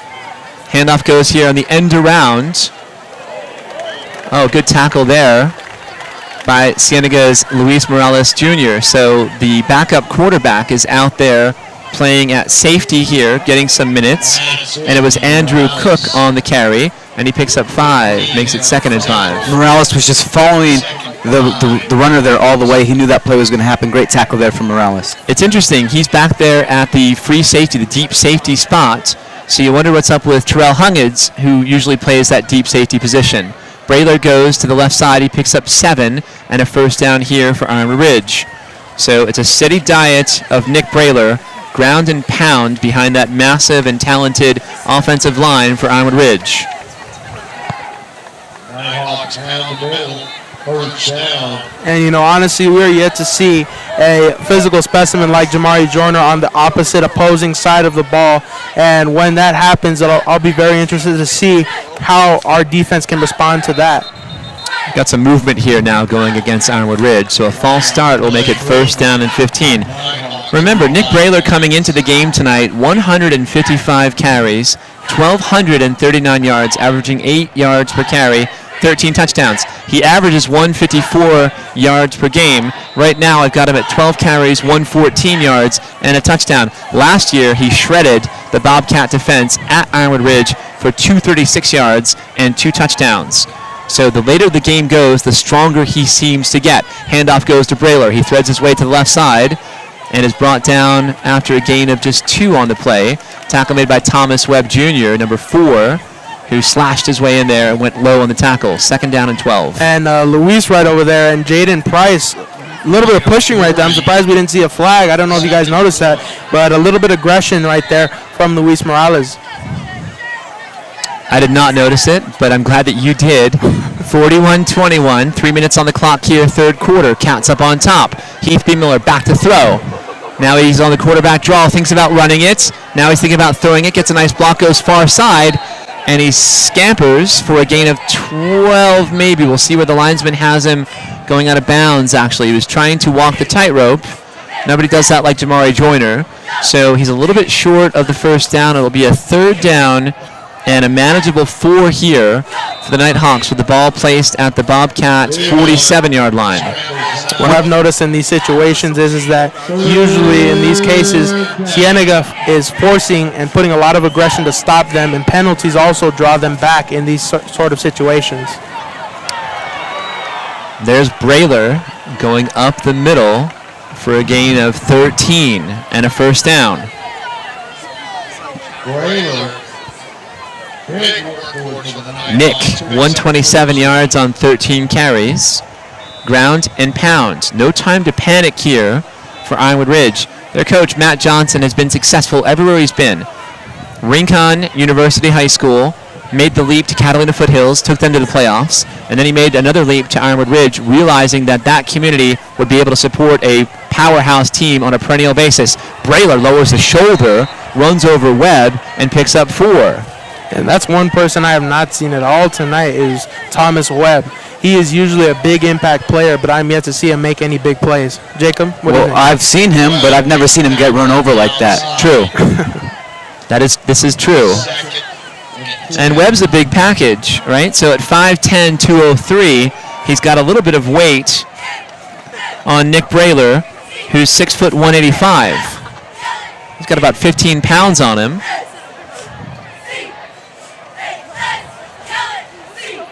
Man comes in motion to the near side. B. Miller rolls out to his right. He's got all the time in the world to throw the football here. Steps up and throws. Nice catch there at the 19-yard line. And it's Jaden Price, the senior, number 7 on the catch. One thing we haven't mentioned here tonight is the Nighthawks offensive line. They've done a great job. We haven't seen many hurries from the quarterback. Brayler's doing a great job going up the middle, and the offensive line is doing a great job in the trenches. When he has time, Heath B. Miller has been very effective throwing the football. We've seen a lot of intermediate routes, not a lot of deep stuff. Brayler, handoff, goes left side. Now cuts back to the right. 4 cats here, draped all over him to bring him down, and I think a couple of cats may have clashed their own helmets there trying to make that tackle. You can see Nick Brayler and all that he brings to the table as a constant running threat at the tailback position. He is a true workhorse in every sense of the word. 2nd down and 6. And I'm yet to see a field goal attempt by PAT without the touchdown in a 4th down position. I'm just a little curious to see how well their kicker can actually kick a field goal. Anthony Williams applying pressure, and then it was an arm tackle there from Webb that brought B. Miller down. B. Miller had Brayler in the flat on the far side. He just held the ball too long, and then it was too late. And we know that Brayler is a good receiver coming out of the backfield with 20 catches on the year. And now Ironwood Ridge is looking for a signal here from the sideline. So it's 3rd down and 6. 3rd down, Ridge. 3rd down. You hear Tim Nichols, the PA announcer, trying to rally this crowd to make some noise. Brayler, right side, threads his way, lowers his shoulder, picks up a 1st down. He'll pick up 8, maybe 9 on the play. And now the Nighthawks have 1st and goal with the ball at the 7. You can tell their runners are very capable, threading through like a needle going into a quilt. Very impressive to see such amazing running capability by runners that Ironwood Ridge has. Offsides here goes against the Cats, so they'll move it half the distance to the goal. And it will be 1st and goal from about the 3.5-yard line.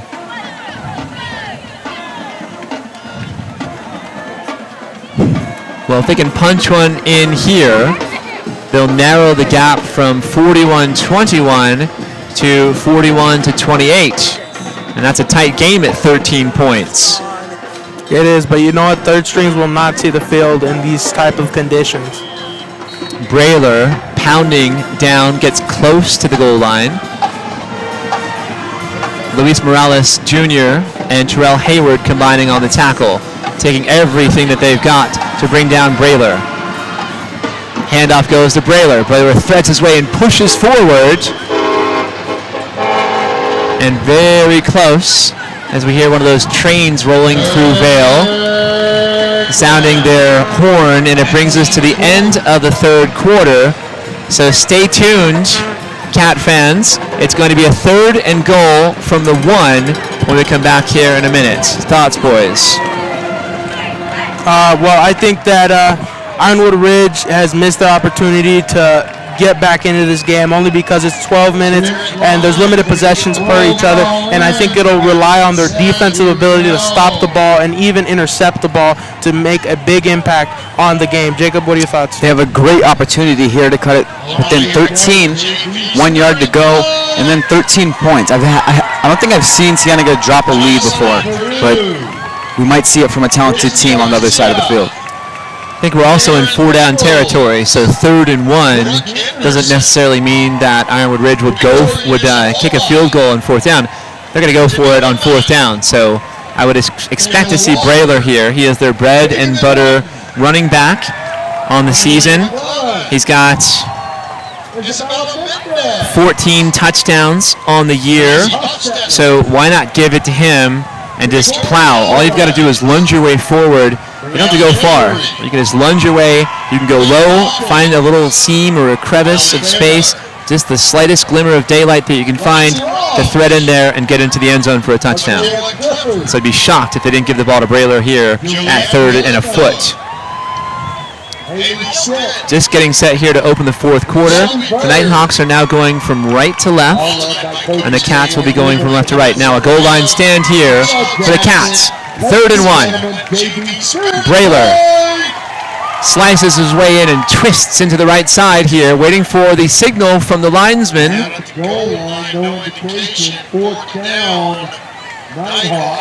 Wow, that's interesting. So no signal. Oh, now it's a touchdown. Boy, that took a long time for the officials here to give us a signal. Ball placement is very hard to do in these situations just because you have to place where the player is, where the ball is, and consider whether or not they were stopped, pushed back, or anything in these cases. And I think they made the right call there. So it's 41-27. And here comes Trevor Parry. And the extra point is up and good. Parry's been perfect tonight.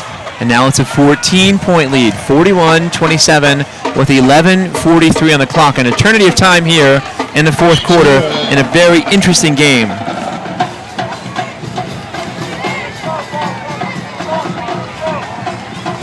And it only takes one more touchdown for them to start worrying on the Cienega sideline. Coaches, I don't think, are very happy with the way that the defense has been running, with the way that they're threading through the defense and giving them those extra yards that they don't really want to give up. No, this is a war of attrition. This is exactly what Matt Johnson wants to see with his team. They want to run the football. They can't deviate from what they do best.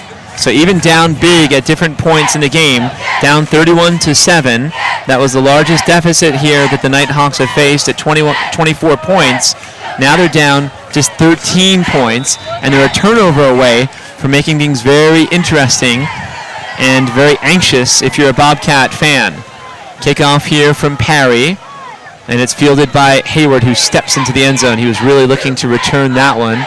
He had Huggins and Huggins and Rogers in front of him, ready to lead block. So the Cats will have 1st and 10 from their own 20-yard line. And, I'm still yet to see another kickoff return battle like we saw at the very beginning, back and forth. That was a once-in-a-lifetime view to see. Not many times do you see 2 kickoff returns happen and get 2 consecutive touchdowns on both sides. Yeah, you don't see lightning strike too often in the same place, like moments after each other, but that's what we saw early in the game. Huggins scored the first touchdown for the Cats, and then it was David Phelps from Ironwood Ridge on a 90-yard touchdown on the kickoff return. Terrell Hayward answered back on his own with a 95-yard kickoff return for a touchdown. So that's what McVay is alluding to in the 1st quarter. 1st and 10 Cats from their own 20. Looks like Nate Amico is back there to block for Jamari, and Jamari goes forward for 4 yards on the carry.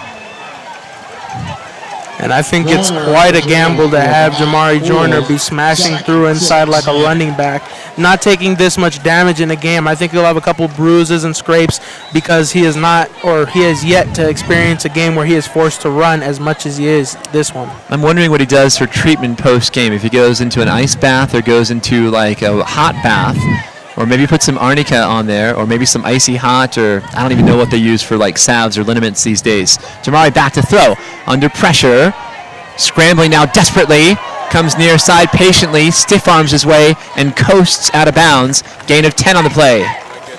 4 missed tackles right there. That is unacceptable by the defense. But how can you even stop Jamari Joyner in this case? You worry about him throwing the ball, but he's so fast and so shifty. Shake and bake. He threw like 3 moves there, and I think it just mesmerizes the opponent. Like he's moving in one direction, and his fakes are so quick. He goes left. Oh no, he's going right. So we saw like multiple fakes there, head and shoulders, and also those hips. Hips don't lie. 1st and 10, Cats from the 35, high snap. Jamari keeps it, goes far side to left side. He's got room to go now.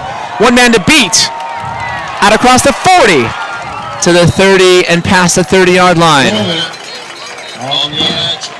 So 40 yards on the first down and a late penalty marker down here. We'll see what this play is.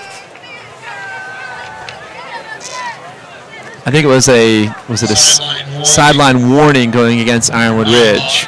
So 40 yards on the run, Now, Jamari is at 12 carries, 170 yards rushing tonight. It's not very likely that you usually see this from a quarterback, but he is not. He has taken what the defense has given him. They've given him a lot of free spaces, and no one can stop him. They're focusing on him, and what this is going to do is he runs the ball to draw attention away from players like Gio and players like Hayward.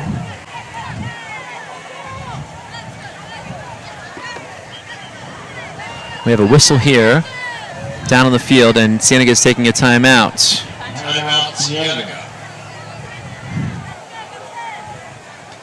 I'm sure Jacob has watched me here struggling with my calculator on my phone. I have. As inept using electronic devices as your parents, I would imagine. 14 yards per carry here for Jamari. 12 carries, 170 yards. A spectacular 14-yard per carry average. That's like video game numbers here. So you wonder, Jacob, what is Pat Nugent here calling a timeout for at this juncture of the game? Well, this is a big opportunity for the Cats. You're up 13, which isn't much, as the Ironwood Ridge offense has done well in the second half. So you try and convert here and get some points on the board to try and secure that win. I agree. It's a critical juncture. The Cats have to answer back here to put some distance between themselves and these scrappy Nighthawks who have refused to yield. 1st and 10. Jamari hands off to Thomas Webb.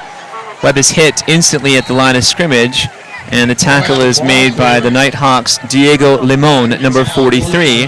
His first tackle of the night, the senior linebacker, 5'9", 200 pounds. So it's 2nd down and 8 here. Webb's in there in the backfield. Very talented player, quarterback as a freshman. Last year making the varsity team and making an impact on defense there in the secondary and also on offense. Handoff goes to Hayward now coming near side. Across the 20-yard line, lowers shoulder, fumbles. I think Ironwood Ridge has a football. They're signaling as if they do, and indeed they do. Wow. And the ball just popped out. And you were saying earlier, Mr. Miller, a turnover can turn this game? Yeah. And that's what just happened. Well, that's what Ironwood Ridge does. They run the football, and they force their opponent into making mistakes. That's how they've been successful under the entire tenure of Matt Johnson, and they've been very successful, if you're wondering how successful they've been. Right? Averaging 9 wins per season. State champs back in 2012, 13-1 that year. So 6-5 going back to 2009, 9-4 in 2010, 10-3 in 2011, 13-1 in 2012, 6-5 in 2013. 2014 they were 9-2 section champions. 2015 9-3, 2016 9-3. This year 6-2. So they average 9 wins per year. They do it methodically. They do it like clockwork. They ground and pound behind their talented offensive line, and they force mistakes in their opposition. And we saw that, a very rare turnover by Terrell Hayward, the sure-handed, spectacular football player that he is. You can see him a little bit sagging there with his body language, disappointed in himself. He knows that was a big mistake, but look, things happen. Nobody's perfect. 2nd and 7 here from their own 18-yard line. B. Miller back to throw. Goes far side. He's got a man in the flats. Ball nearly picked by Rodney Rogers. He got there quickly. He says incomplete. He was late in covering, but he's got that dash of speed to make up the distance. And if number 30 there, Octavio Audrey Cobus, brings that in, he's gone because Rodney Rogers was in front of him there. Rogers was the last man there. He had all the daylight here. 70 yards of open space to the far side past the far hash mark. Now it's 3rd down and 8. You feel the band here, the Copper Thunder marching band making some noise, and the stands are rumbling here for the Cats, making some noise for the defense. B. Miller back to throw. Tipped. No intercepted. Good job there on defense. It was kind of getting the hands up, and then it was Morales Jr. trying to pick off the ball, and the target was the dangerous Octavio Lobos. Drive is the key for them possibly coming back into this game. Ironwood Ridge needs this to go, and they have to sacrifice, and right now they have to turn it off, and they wasted this possession. That's a shame because they needed it. There's a big defensive stand there for the Cat defense. high snap. Miller gets it. Gets a decent punt off to the far side. Ball bounces out 40, takes a roll. Hayward picks it up instantly. Great coverage there. Well, look how pesky he is. Octavio, Audrey, Cobos, right there in coverage.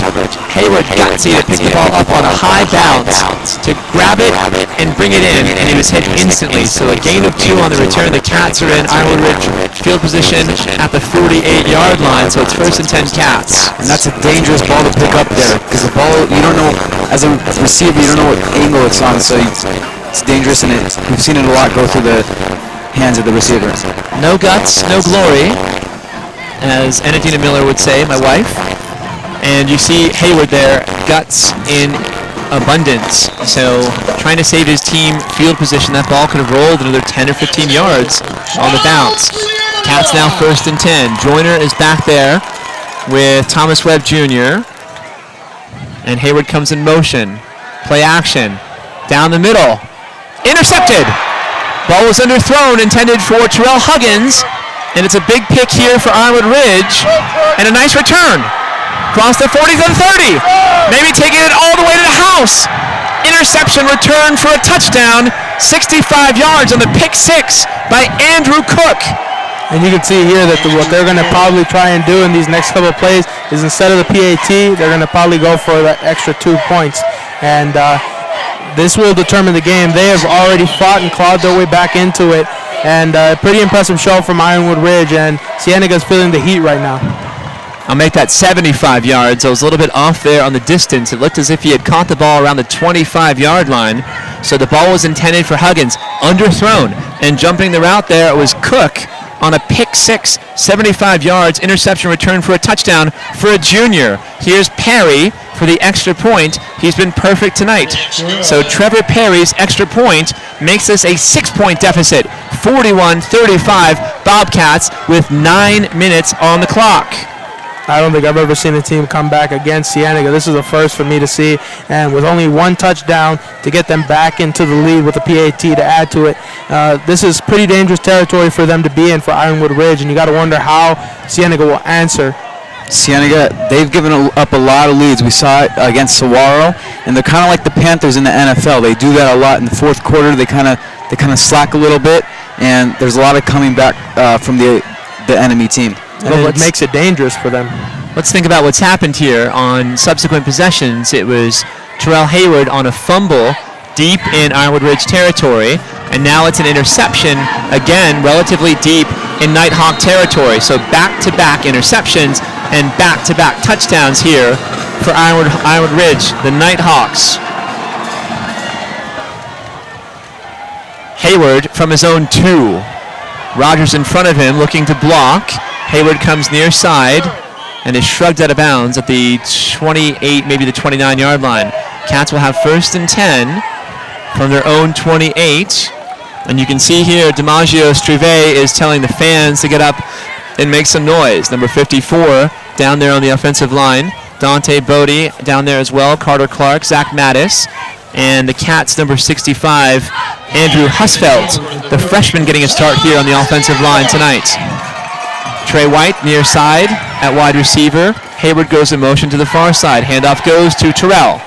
2 hands on the football, and he lunges forward for 7 on the carry. You always wonder how a player comes back from a fumble. We have an injured Cat down on the field, writhing in pain, holding on to that right knee. And I think it is DiMaggio Strive, number 54, the sophomore. Not a good sign. The sophomore has been super solid all season long on the right side of that offensive line, and he is holding, it looks like he's holding his, well, he was holding his right knee, and that's what Kyle Bowen is attending to right now. So we'll see what kind of an injury that this is, and it brings a hush to the crowd here at Cienega with 8:41 on the clock. The Cats are clinging to a 6-point lead, 41-35. And it's always dangerous to see another player go down like that, just because you don't know exactly what happened. And, you know, plays happen so fast to the point where, you know, a player can get injured and you don't know what happened to them. So, you know, pretty fast reaction by the health group there, trying to make sure that their players stay healthy and are tended to as quick as possible. Very encouraging to see DiMaggio Strive, number 54, the sophomore, walking off on his own power. He's trying to get some range of motion there on that right knee. Dr. Tyan Dean is the gentleman with the white polo. He is the team doctor. And Kyle Bowen to the left is the team trainer. Both of them do a fantastic job with this program. So we'll see here whom the Cats bring in to spell. And it looks like number 57 is coming in here on the offensive line.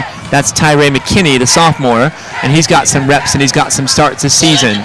So he's capable. It's 2nd down and 2. 8:31 on the clock. Looks like we have a false start here. And I think it was Eli Galvan, number 42. He was not running parallel to the line of scrimmage. I think he was moving forward to the line of scrimmage. So an easy call there for the officials to call a false start. Costly penalty. 2nd down and 7. Cats look a little bit confused here. And you're seeing some negative body language by the players. Hands on their hips. Slightly crestfallen out on the field. Huggins on the far side, Trey White on the inside, Rodney Rogers out there, and Hayward in motion. He's been going in motion all night. Jamari back to throw, takes 3 steps, rolls to his right, fires, just out of the reach of Rodney Rogers. That was his target. He was there, he was open, and a little bit too much zip on that pass from Jamari. And that kind of pass is a little bit dangerous just because, you got to throw it just perfectly, and somebody was there to cover him but lost sight of him. And, searching for it, Jamari has amazing eyesight and is able to find an open person, just not able to make a good pass right there to Rodney Rogers. Well, Jamari, 18 touchdowns on the season and 5 interceptions. A big one here tonight, a pick 6 by Andrew Cook to bring these Nighthawks back in the game. 3rd down and 7. Jamari back to throw. A lot of time here, rolls to his right. Now he finds a corner. Shake and bake across the 40, 1st down, and a big one there for Jamari, who picks up 12 on the play. You saw that head and shoulder fake and those hips moving like Shakira as he goes to the far outside and picks up a 1st down. And these kind of plays right here, if the defense cannot stop them, they risk losing the game just because it is so close. And the problem is covering Jamari Joyner. He's so, just hard to cover just because he can run and throw at the same exact time with such high intensity. And, stopping him is the key to winning a game against Cienega. Well, his elusivity is off the charts as well. Speed, quickness, and just cat-like reflexes. Handoff goes here to Gio, and Gio Owens is close to a 1st down. And that formation there for the Bobcats Gio Owens always does good in that situation. You have the receivers in close, they become blockers, and Gio Owens always gets a good amount of yards on that type of play. Super fast is number 3, Gio Owens. He's got 4 carries for 79 yards. His big run tonight was a 65-yard touchdown run. 7:25 on the clock here. The clock running now at 7:20 and counting. Cats have 1st and 10 at the Nighthawk 44. Jamari keeps it, knifes his way forward on the left side for 3 yards.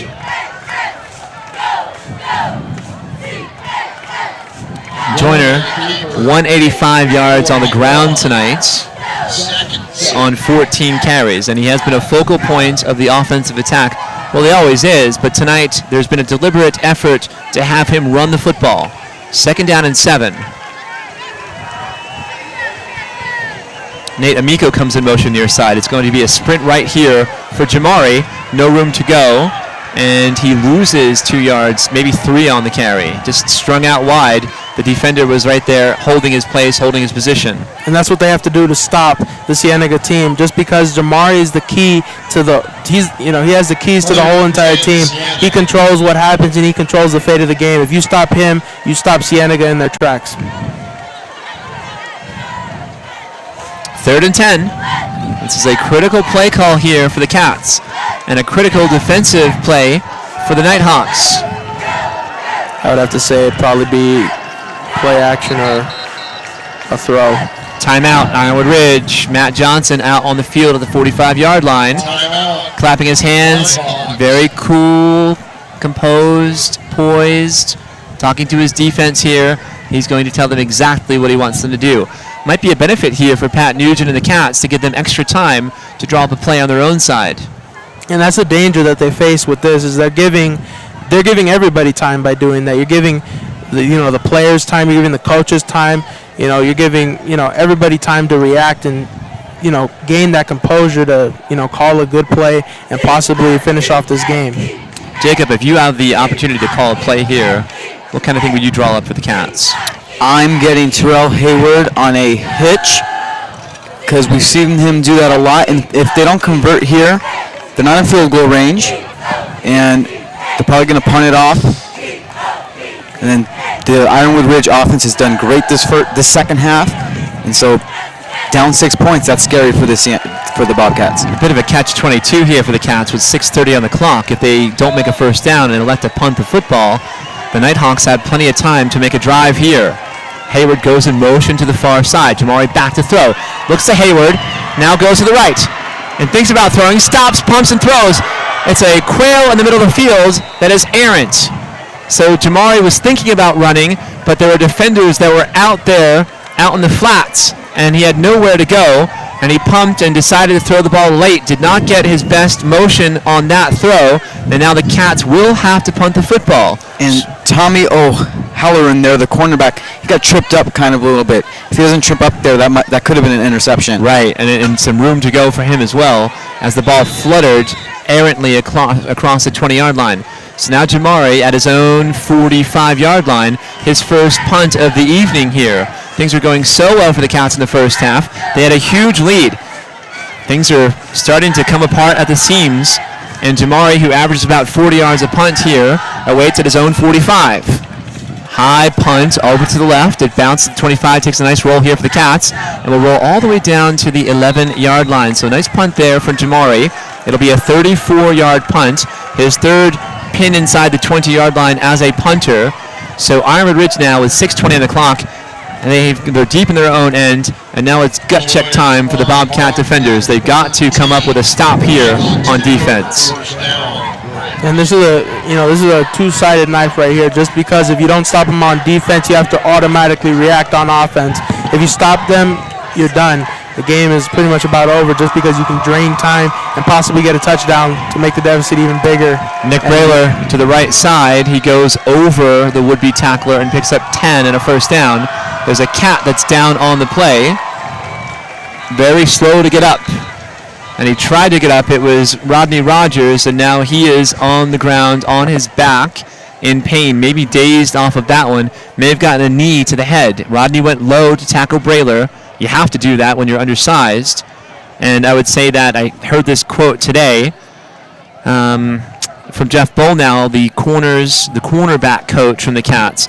Rodney Rogers at 5'10", 150, and Bolnow said 150 with two pockets filled with quarters in there to give him the 150 pounds. So he's a very lithe. He's totally shredded and ripped athletically. He's all muscle. There's not an ounce of fat on him.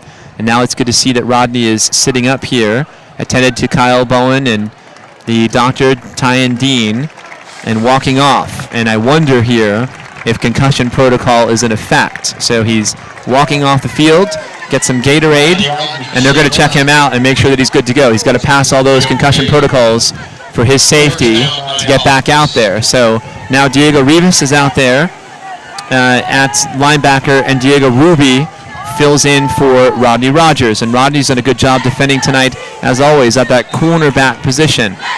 So it is 1st and 10 for the Nighthawks after Brayler's 12-yard run. Beemiller, low snap, hands over to Brayler. Brayler goes to the right side and is brought down after a gain of 2. Zach Mattis and Dante Bodie there on the tackle. Bodie comes out from the foul. 2nd and 8 Nighthawks.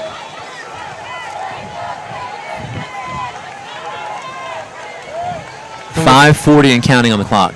And with 5:45 left on the clock, this is dangerous territory to go in just because you have a limited amount of time.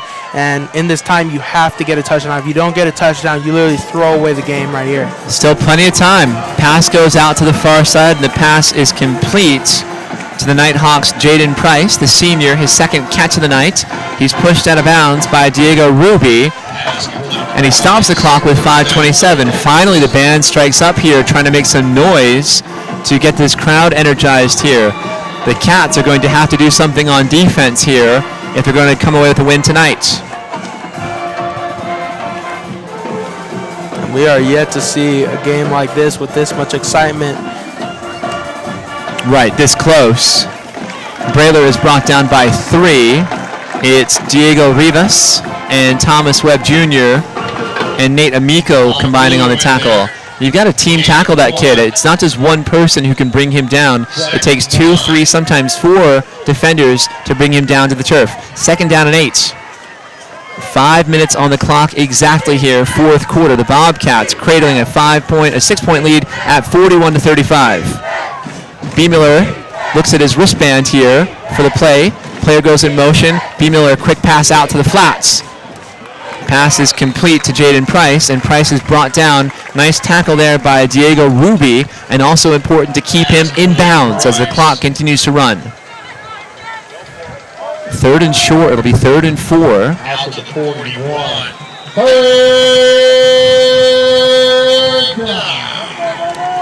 Bobcats subbing in defensive linemen. They have Hunter Schlegel, 74, the freshman, Zach Mattis on the left end, and Dante Bodie on the right end. 3rd and 4. B. Miller in the shotgun. Hands off to Brayler. Brayler now breaks it here and is brought down. A touchdown-saving tackle by Terrell Hayward. So 16 yards on the play and a first down. Brayler breaks another one. First down, Nighthawks. Brayler 18 carries, 170 yards, and Hayward may have done his best bit there tonight. A touchdown-saving tackle. 1st and 10, ball at the 41-yard line. Heath B. Miller, the senior, in the shotgun. Player comes in motion. It's a handoff coming to the near side, and it's a gain of 3 on the play by Nathan Grijalva, the junior, second leading rusher. Dante Bodie is slow to get up here, and now he goes down to the turf. Seen some Cats here that are feeling the effects of multiple punches or multiple blows here. This punishing, withering ground attack that the Nighthawks run. And Dante Bodie, the senior, number 52, being attended again by Dr. Tyan Dean and Kyle Bowen, the head trainer here from the Cats. And it's honestly just the stress of the first team always being in and never having the second string or third string come in just because of how tight the game is. I know it's not good to see Dante Bodie go down there, but the Cienega defense needed to regroup there. Yes. They had a lot of confusion. Looking over to the coaches, it's good time for them to regroup. Well, the Cats, they rotate 6 players on that defensive front. So a chance for them to bring in 3 fresh bodies. Isaac Beltran, number 66. Spidey is his nickname, going way back to elementary school. Carter Clark, 55, on left end. And Zach Mattis moves to the right end. The Cats linebackers and defensive linemen here have got to start making some plays. It's 2nd down and 6. Brayler again, right side, threads to the left side, breaks a tackler, and is brought down by Stephen Harshman, but not before picking up 7 and a first down. Nate Amico is slow to get up here. First down, Nighthawks. Brayler, 177 and counting on 19 carries. He just keeps getting stronger. There's no relenting here in his rushing the football. 1st and 10, Nighthawks at the 30. Just under 3 minutes now on the clock.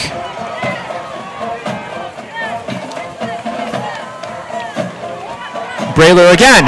Room to go, and it's a touchdown, 30 yards by Nick Brayler, as the Cats crowd is stunned. And just straight through the middle there, two secondary defenders try and close in on him there, too fast, straight through the middle, right in the middle of the end zone. Well, now everything goes on this extra point here. and Trevor Parry has been perfect tonight. And now this has become such a dangerous game just because it is close and right here. Extra point is good, and that's actually, that kick was converted by Griffin Sauer. So 37, the junior kicker here, converting that extra point. And the Nighthawks have claimed their first lead of the ball game. They were tied at 7-7. They were down by as much as 24 points. And now they've taken their first lead with 2:44 on the clock, 42-41. Things have gotten interesting, folks. They certainly have, and you know what, Jacob? I'm pretty impressed to see a comeback like this from a team down. And like I said, that is one thing Ironwood Ridge never ever loses, is their will to fight through hard times in a game. And them doing so have taken the lead with a 1-point lead. It is dangerous still with 2:44 left to go. You got to wonder how the game will progress from here. And a kickoff here. It's a squib at the 10-yard line, picked up by Terrell Huggins at the 10. Goes across to the 30-yard line. Some contact there. Down at the 35-yard line. You can hear Ironwood Ridge on the other side just thirsting for that football. They can feel it here. So the Cats are going to have to go a long way. The ball's at their own 25-yard line. 2:38 on the clock. And Cienega has 2 timeouts. Well, we know that they can score quickly, so I don't think the clock is that much of a factor. We know that they're poised, and we know what Jamari Joyner can do. We saw it in week 1 against Marana, when he led them very coolly down the field in a very similar situation, going from left to right for us. Let's see what these Cats are made of tonight. What a challenge here from the Nighthawks of Ironwood Ridge. And the main goal this time is no underthrowing, no fumbling, no interceptions. This is when it all counts. Boy, a lot of confusion here. The Cats may have to call a timeout, and they do. So Jamari calls a timeout with 4 seconds, and you see Pat Nugent here with all sorts of confusion. We had players with their palms up in the air like what? Like what's going on? They were just not on the same page here, so this is disconcerting. They squandered one of their 2 timeouts. Now they have 1 timeout left with 2:38 on the clock, and they're down a point, 42-41. All sorts of things here in play in terms of calculus. We have Ezra Figueroa, who we know is a very talented kicker. That would be a tremendous amount of pressure on a junior to put him in a situation to kick a potentially game-winning field goal. The Cats have plenty of time with 2:38 and plenty of weapons to move down the field. Yes, definitely. And you know what? Those kind of situations define heroes in games and define what type of player that you can depend on. And that it might come down to it. And I think Ezra knows it just because of the way that this game is turning around. And confusion here is causing a little bit of an alarm on both sides. Well, Trey White was a big receiver in that week 1 win at Marana. We'll see if Trey can find some room to operate. He's wide open on the far side. Jamari did not see him. Now he pumps it. He's going up for Trey. Unbelievable catch by Trey White at the 25-yard line. 50 yards on the catch by Trey White. And the coverage there wasn't even that bad. Just amazing catch from Jerry White. And he jumped so perfectly to catch it. He waited in midair for that ball to catch, and he got it just in time, and that was a kind of exhilarating play that has shut up and started the Cienega effect again, Jacob. Well, that brings the crowd to life, and it feels prescient for me to call that one. I didn't know that was going to happen. I didn't know either. I think I took a breath. That ball seemed like it was in the air for eternity right there. 2:05 on the clock and running here. The Cats have to keep their cool and keep things moving here. 1:55 on the clock. Jamari hands off to Thomas Webb. Webb goes to the right side. Lowers his shoulders, popped, and goes out at the 18-yard line. So it'll be 6 yards on the carry from Thomas Webb. Well, you can see whom the Cats trust here in crunch time. Terrell Hayward certainly, Jamari Joyner always, and Thomas Webb Jr., yes, the junior number 4, picks up 6 on the play. It's 2nd down and 4. Ball spotted at the 19-yard line. I don't think I've ever seen a game live this exciting in my entire life. And to see a catch like that and just a sequence of, exhilaration that the crowd and the players had is incredible. Jamari keeps it now. Spins. goes out of bounds. He went around the linesman here, and it's going to be a 3rd down and short. It'll be about 4 here on 3rd down. The clock stops with 1:43.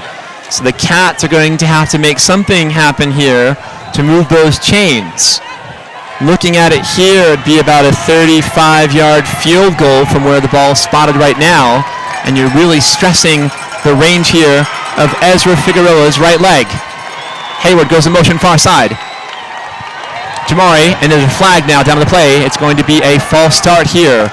So bad timing for that for the Cats. You can hear the other side, Ironwood Ridge, their strong contingent of fans making a lot of noise as they rise in unison here in delight.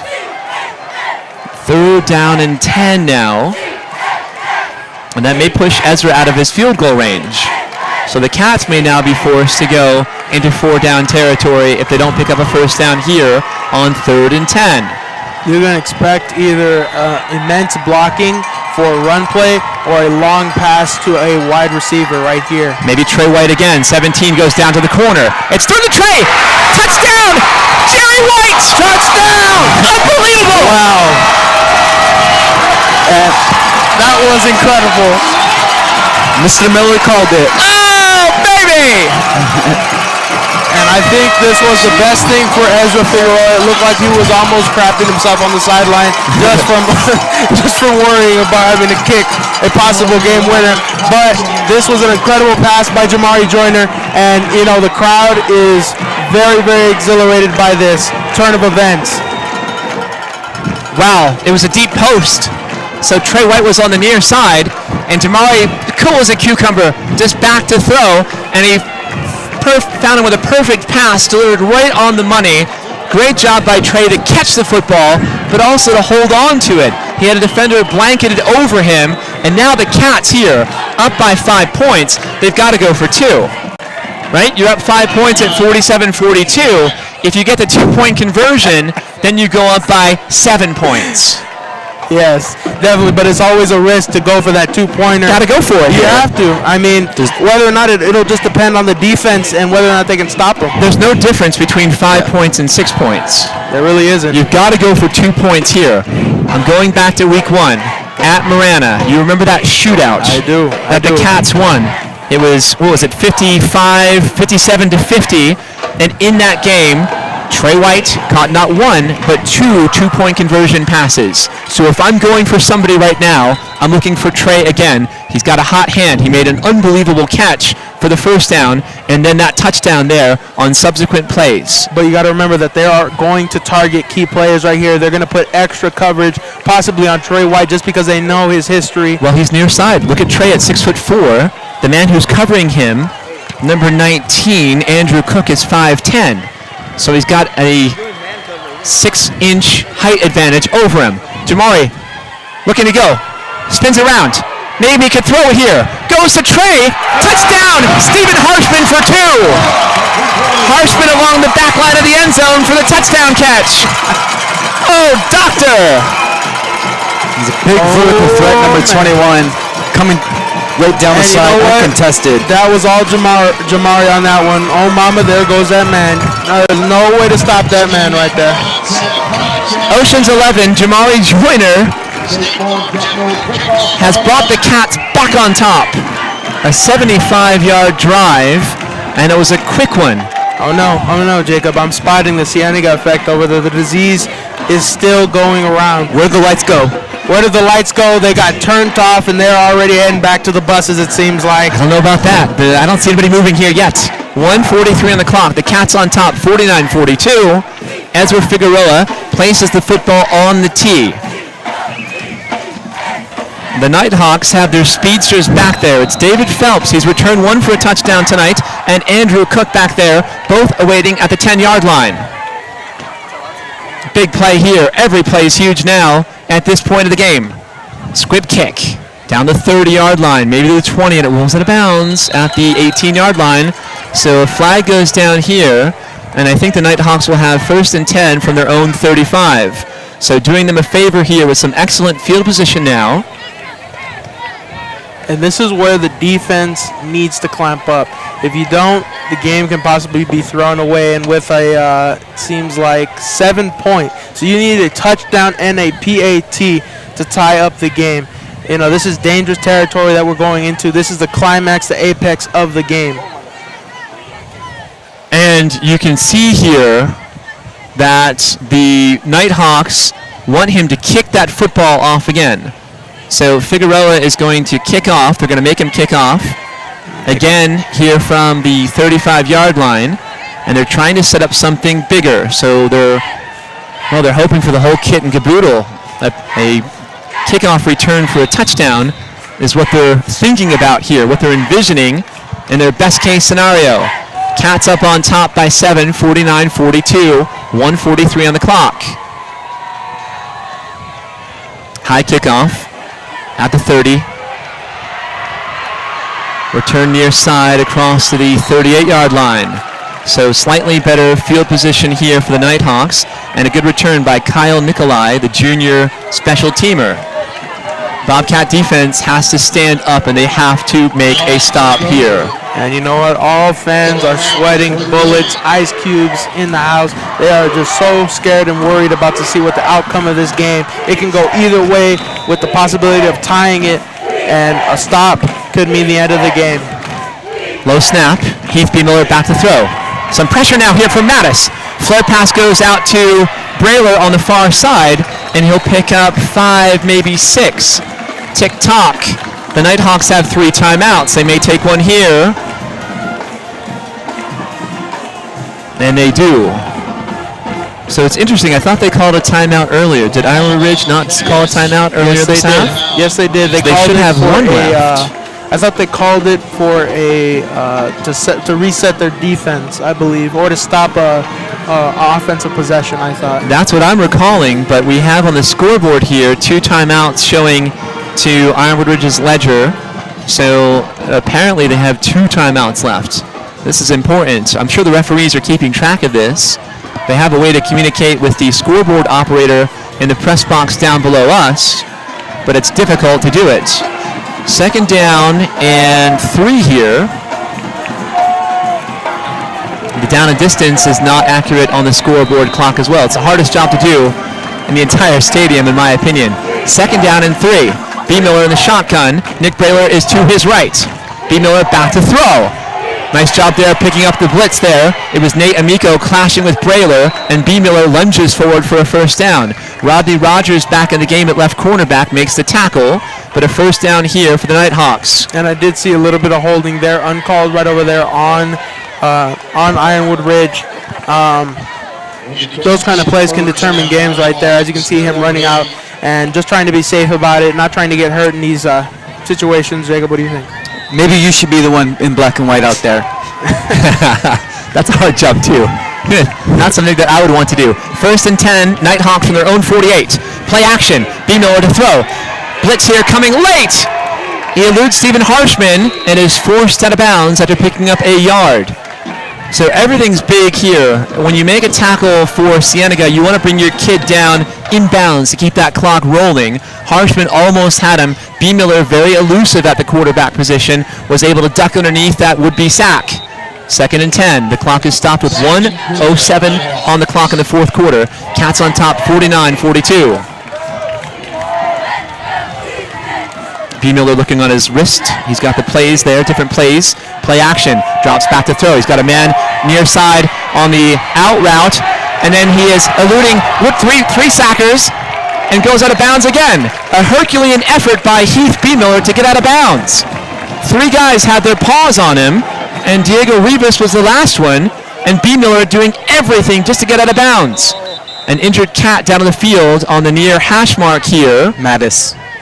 Oh, it's Zach Mattis. Well, Zach is as tough as they come. He's a product of the Mattis gym.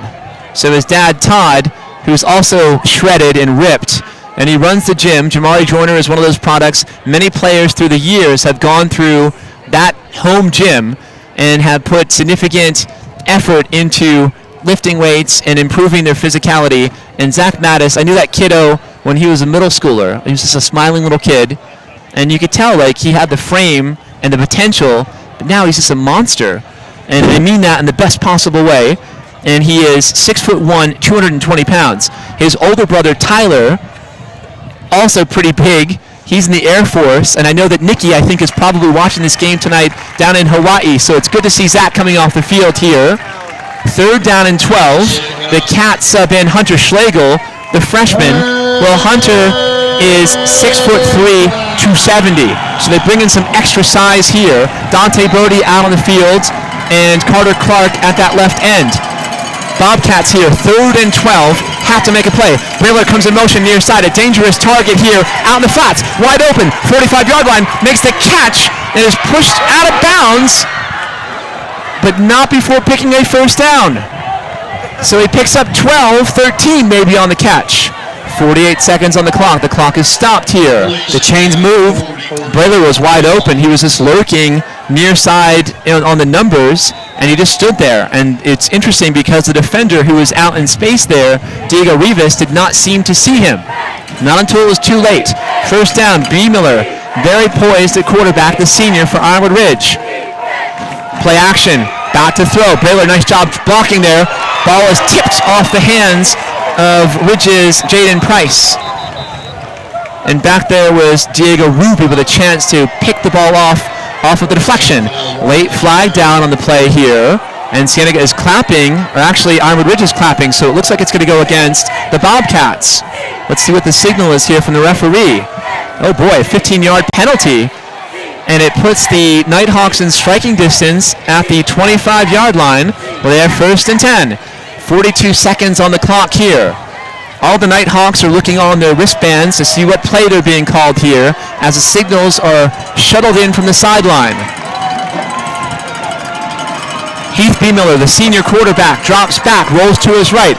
Late blitz here from Hartman is picked up. Anthony Williams is chasing him down to the blind side, and he brings him down. Well, there was a late throw there. Anthony Williams was draped over B. Miller. And you can see that the defensive coordinator, Brett Darling, is calling for, I don't know what he's calling for. I'm not sure what he's signaling there. B. Miller was outside the tackle box, so it's not intentional grounding, if that's what he was looking for. So a lot of excitement, and when it's all said and done, it's just an incomplete. It's 2nd down and 10. Nighthawks from their own, or from the Bobcat 25-yard line. B. Miller goes in motion to the far side. B. Miller looks to throw down the middle. Touchdown! Wow. Unbelievable, 25 yards on the catch. Andrew Cook on the post. Great reception there. Yeah, it was definitely a great reception. And you honestly got to believe if they stop the PAT, the game is over. If they go for a 2-point and they lose it, it is still game. So this is probably the biggest possession of the game. And on top of that, with time very, very low, the outcome of this kick or this 2-point conversion, it seems like a kick. You got to kick it here, right? And here comes Trevor Parry. So Trevor, the left-footed kicker, and 2 Nighthawks, one skates off the ice, or off the field, and here's the hold. The kick is up, and it's good. So Trevor Parry ties the score at 49-49. Are you in hockey form too, Mr. Miller? A little bit. I'm not a hockey fan, but the player just seemed to come on, and then he skated off of the field. So I'm mixing my metaphors here, but it's 49-49. Boy, Heath B. Miller stood tall in the pocket there at 6'4", and his stature was so much bigger than that. Andrew Cook, a 25-yard touchdown catch on the deep post, and it was delivered right on the money. 49-49, 26 seconds on the clock. And Ironwood Ridge, they've got different options here. I don't think you do an onside kick. I think you kick the ball and try to pin the Cats deep in their own end and maybe try to make something else happen defensively. Well, if the Cats are running here, it might be a time for them to pull out all the stops and pull a rabbit out of their hat, a trick up their sleeves, and make something special happen. You have 3 super fast guys back there awaiting. Rodney Rogers, Terrell Hayward, and Terrell Huggins going from near side to far side. Here's the kick. It's a high kick. Hayward at the 5-yard line. And here he goes. Comes near side. He's got a seam. Hurdles. One man fumbles. They fumbles the football. It's recovered by Cienega. That was dangerous right there. I think it was Jerry White. Trey White, 17, picks up the fumble. Hayward trying to make something happen. He elevated and hurdled over his man. The ball squibbed out So twice tonight, a fumble by Terrell Hayward, and Jerry White in special teams was right there to come back, and he smothered that football. 18.7 seconds on the clock. The Cats had the ball, 1st and 10 from their own 23, and there might be a penalty marker down here as the referee is talking to a couple of the Bobcat offensive linemen. Well, Jerry White has definitely earned the name Mr. Clutch. We saw it in the Marana game, Yes. and now we're seeing it here. No penalty. The officials, and actually Ironwood Ridge calls a timeout, so they now have one timeout left. This is dangerous. This seems like an overtime affair. Don't know if I've seen it overtime. Well, take that back. I have seen an overtime game at the high school level, and I think the teams they get the ball with a chance to score points, and they alternate possessions. Yes. So I've seen Cienega High School on this field against Marcos Deniza maybe 4 years ago. Francisco Di Cochea was the great running back that Cienega had, and I think he scored 7 touchdowns that night, and probably 4 of them in overtime. I actually recall my freshman year when we played this exact team. They actually sent us into overtime with 27-27, and I think we ended up having too many possessions, so they just called it as a tie. Well, I'm just going to say namaste. I will be going to yoga tomorrow at the YMCA at 10 o'clock. I need something to soothe myself. Too much excitement tonight. Great for the fans watching on TV and watching here at Cienega High School. 18.7 seconds on the clock. Jamari Joyner back to throw. Keeps the football. Lunges forward. Now he's got some space going to the near side and scampers out of bounds after picking up 13 and 12 seconds left on the clock here. And I think this is where Ezra Figueroa is going to come in. A field goal kick to win the game would be something to see, preferably from at least the 35-yard line. But, you know, this seems like a tie game, if anything, if it's going to end up going in the record books as a 8-0-1. If I'm drawing up a play here, I might go hook and ladder to one of those speedsters on the outside, a player that can catch the football and then lateral it to somebody. Jamari goes near side. Ball's caught by Rodney Rogers at the 47. Extra seconds and fractions of seconds ran off the clock there. I want to say an extra 3 to 4 tenths of a second. The clock is stuck with 6.6 seconds left, and the ball is at the 48-yard line. You have a chance to maybe make one quick play here, and then maybe Ezra tries for a field goal. It would be a very long one, or you could try to go for everything and bomb one out. You've got Trey White near side, Terrell Huggins to the far side, Hayward on the flat, or the slot on the far side, and Harshman is back there to block at tight end. Rodney Rogers also near side. Jamari back to throw. Picked off. The ball's intercepted at the 40-yard line and out of bounds at the 50. So now it's 2.4 seconds here, and the ball is picked. Boy, what a game that number 30 has had, Octavio Audrey Cobos, the junior. An interception, multiple pass catches, plays on special teams, and now an interception. And it's a chance here for Ironwood Ridge with 2.4 seconds to do something magical on their own. And, you know, honestly, I think, you know, a lot of people say the true, serious, best game of the season is always South Point. They're the true rivals, but I would have to say Ironwood Ridge is the real one, just because every time we play, it is most competitive games you will ever see. And, you know, a dreamlike comeback here today, unexpected with 2.4 seconds. You got to wonder how they will answer. You know, it's possible to win the game off of a Hail Mary and possibly even a run play with a lot of great blocking. Well, they're going for it here. Trey White is out there to play deep safety. The 6'4", number 17, comes out on defense for the first time. We've seen him all season. Heath Baylor back to throw. Steps up in the pocket. Throws for everything toward the end zone. Jamari Joyner's back there. Interception, Jamari. He's going to try to run it back. Why not? Go, Jamari, go! Across the 20 to the 30-yard line. He's got a full exit blockers going near side, and he goes down to the 32-yard line. So Jamari is back there playing free safety. Made an interception as cool as could be. Thought about taking a knee, and then decided to run it back out. So overtime. Trey White on defense at safety, Jamari Joyner out there at safety, and he comes up hobbling here, walking very gingerly off that left leg. Well, there was a player wrapped around his leg, and he just couldn't break free from the clutches of that defender. So Jamari has thrown 2 interceptions tonight. He's also picked off one on his own, and he's thrown for 3 touchdowns. Over 100 yards rushing. Actually close to 200 yards for Jamari off of 16 carries. And this is interesting. So we've got the referees here huddling at the 35-yard line. We've got some extra action. So if you like excitement, and this is your bag. It certainly is, and you got to wonder how they'll call it as NFL, how they do it, where first team to score a touchdown wins the game, or they just call it as a tie and end it there. This is the decision for the refs to make. Jacob, do you want to clarify? Do you know how the overtime works? Well, I know there's definitely an overtime. The refs just don't call it a game. Right. So what we're going to see here, it'll be alternating possessions. It's like they do collegiately. So in college, you'll have one team that will go first. They'll have a set of downs. I don't know where they start. We'll see where they mark the football off here. I think they start at the 25 in college level. That would make sense. So they may start at the 20 or the 25-yard line, and we'll have alternating possessions. So now we'll have a coin toss again as the captains roll out to the center of the field. Well, for Ironwood Ridge, their captains tonight, number 2, Noah Payanes, who is injured.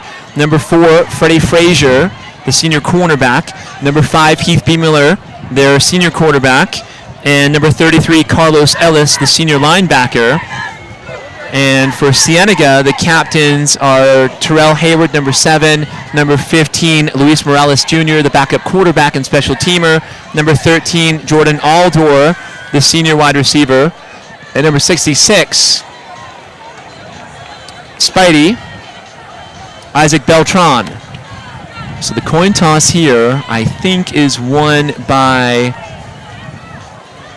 Ironwood Ridge, and I think they're electing here to defend. Let's see how the referees kind of signal this to us here. If they can give us any kind of a signal, it would be lovely.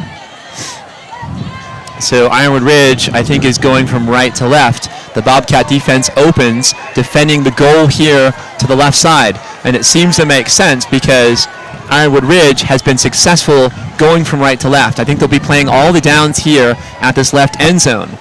Here we go. Overtime will be from the 10-yard line. So the Nighthawks will have the ball first. This is a crucial set of downs here for the Cats.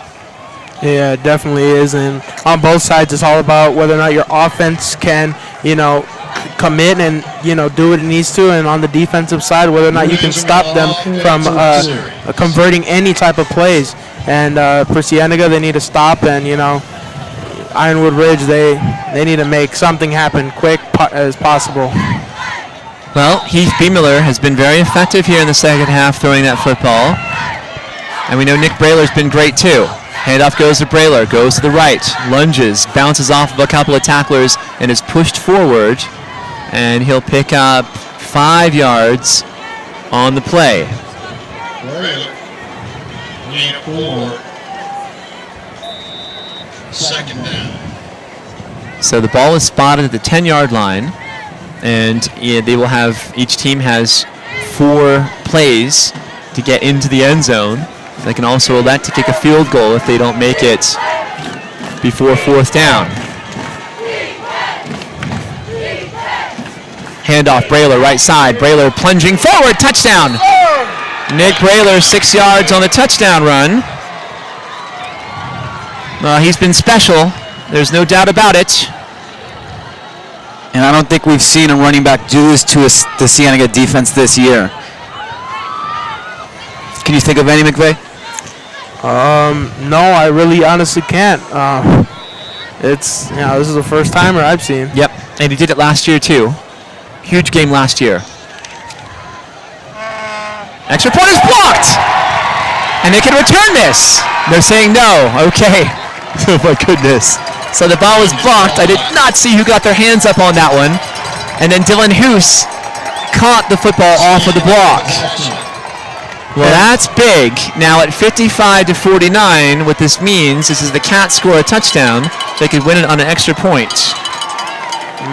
Okay, but the Cats have to score a touchdown. I have complete faith that they can and they will.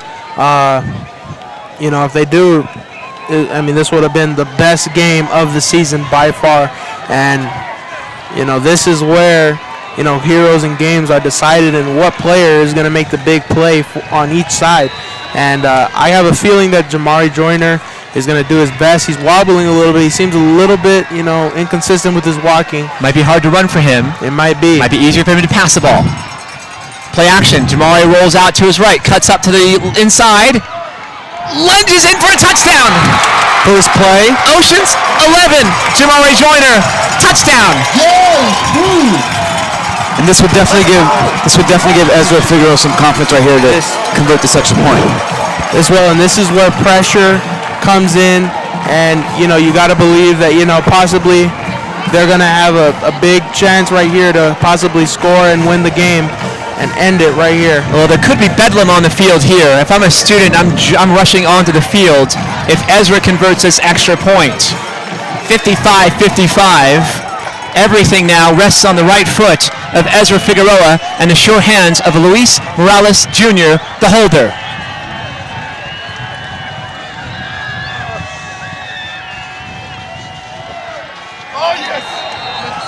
So there's some movement here on the line. All that means is it's a false start and they move back 5 yards. And that really doesn't have anything to do with the distance, to be honest. Has a little bit, 5 yards. 5 yards isn't very much. Instead of a 20-yard extra point, we're looking at a 25-yard extra point. The velocity of the ball can still go in even at that distance. I agree. Ezra Figueroa, the junior, lining it up here, takes 2 steps to his left. Luis Morales Jr. ready for the hold. The kick is up. It's good! And it's good! Yeah! Yes! That's a W!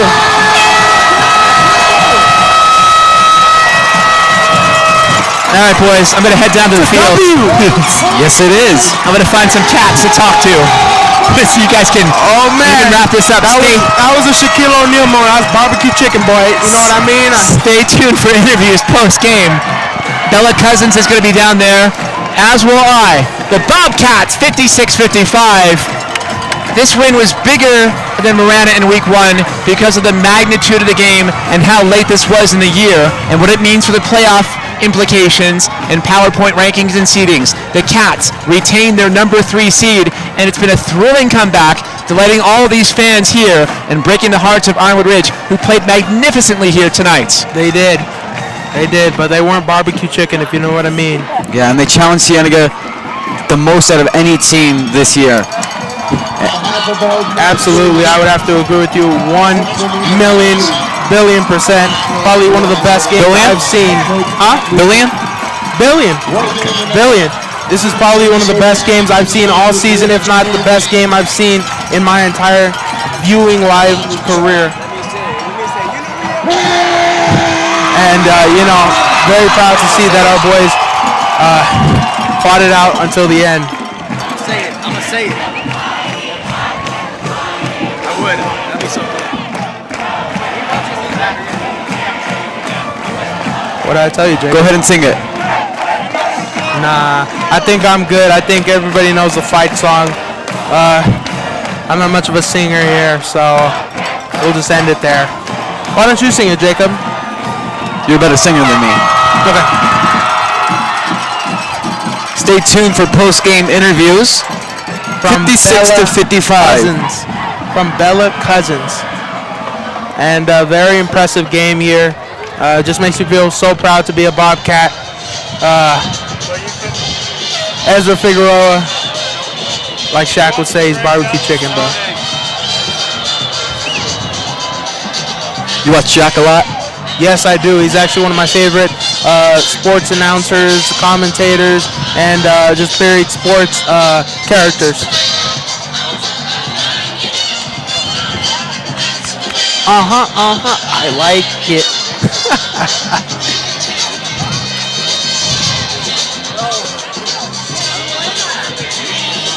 Great atmosphere here after the game. Pink out for the student section.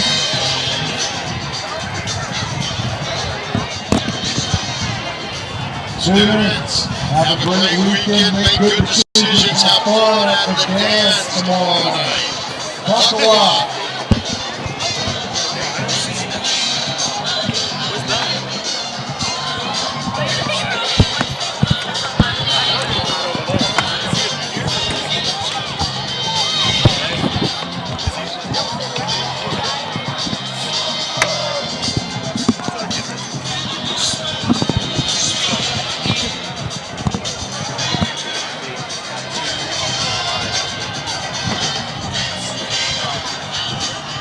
Mr. James. What's going on in that huddle for Cienega, McVeigh? I think they're trying to congratulate the guys and tell them that they have a lot to work on, because this in no way, shape, or form is a championship team if you look at it the way in terms of the entire state. So this game is a big factor in determining, what they need to work on, because this is probably the most competitive game they're going to have all season, and they're going to try and retain their perfect season. And I think that there's a lot to work on for both teams, but what great film this game right here to watch. It honestly does have a lot of great film, and it honestly, if Cienega did not have the key players, the clutch players that they have, they would not win any games without those players. And you got to thank Jamari Joyner, Gio, Hayward, Jerry White, and Mr. Clutch himself. Ezra Figueroa, the clutchest of them all, barbecue chicken. That's what I'm telling you right now. He is a key contributor to the win. And it's a funny thing, he had about the entire special teams heading towards him as he kicked it. It was like they were swarming him, and he still kicked it fast enough to where he was able to get off a perfect PAT and win the game.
Now. Trey White.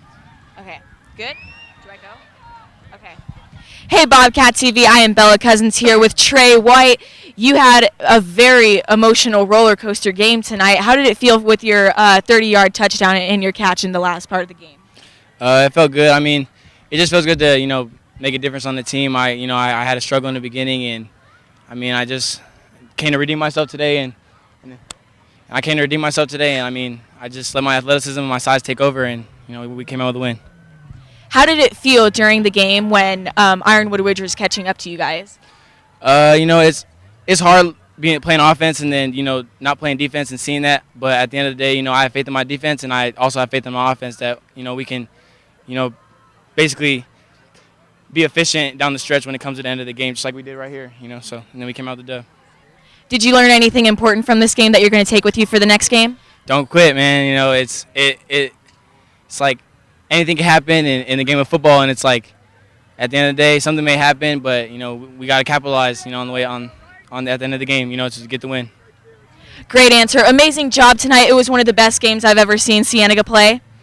Very proud of you guys. Thank you, and have a good night. You too.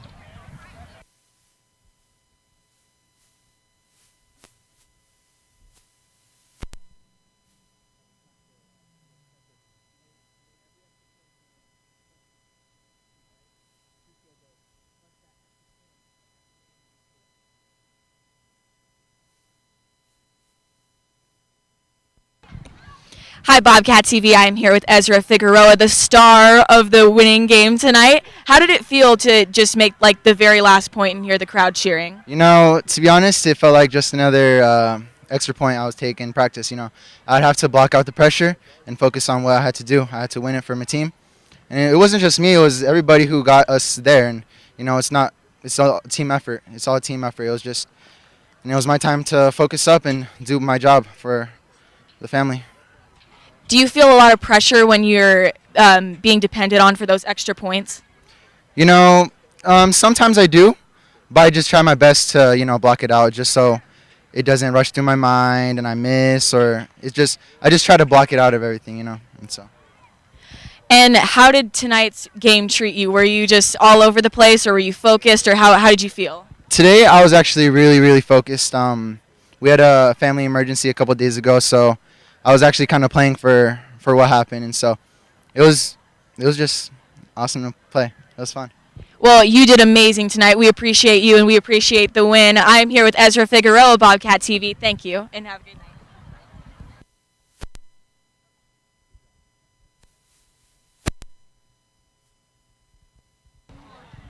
All right, Jason Miller here with Jamari Joyner. Jamari, I call you Ocean's 11 because you wear number 11. I also call you Supersonic because you just do amazing things out on the field. So tonight you had 4 touchdown passes, 1 touchdown run in crunch time here, and also an interception. How important was this win for you and your team tonight? This one was very important for us just because we came together and we knew it was going to be a hard game, but we came together as a team and we pulled it all in every practice and every hard work we had, every up down, every rep in the weight room. We pulled it together and we did what we needed to do to win. Momentum is a force of nature. Momentum can go both ways. You guys had momentum early. You had a big lead in the first half. They came back in the second half. They did ground and pound. You guys had some turnovers, some mistakes. They came back in. They had a lead late. But tell me about your confidence. How much did a game like Marana in week 1 add to your confidence knowing that you guys can come back at any time in any situation? It really was a team confidence. It wasn't just my own confidence. It wasn't just Trey's confidence. It was everybody's confidence, knowing that we needed to do what we needed to do to pull out this win. And I was just like, it was. I'm lost for words right now. I just don't know what to. It was just a great win. I just want to thank my line and thank everybody around me. Well, let me ask you, because Trey White in that week 1 win against Marana, he really sparkled late. He had 2 2-point conversion catches. He also had a couple of critical first down catches on big yardage. So tonight here, he had a 30-yard first down when you needed him most, and then that post pattern, 30 yards. You knew he was going to be open. Was he your target? He was your number 1 option on that play? Yes, sir. He was my number 1 option, but he told me before the play, he said, believe in me, I believe in you. And I threw it to him and he caught it. You guys have so many weapons on offense and defense. How much confidence does this give you going into next week's game against Mountain View? You're 9-0. You're 20-1 as a starter at Cienega.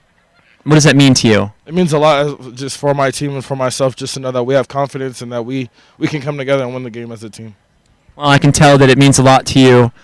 Seeing you shed some tears here, and I just want to congratulate you, Jamari, for just being special, a special leader, special talent. Your athletic is off the charts, but you're poised as a leader for this team, and you've really made an impact here at Cienega High School. So congratulations, and thank you. Thank you. All right, well, there you have it. Jamari Joyner, I mean, what can't he do? All right, guys, back to you.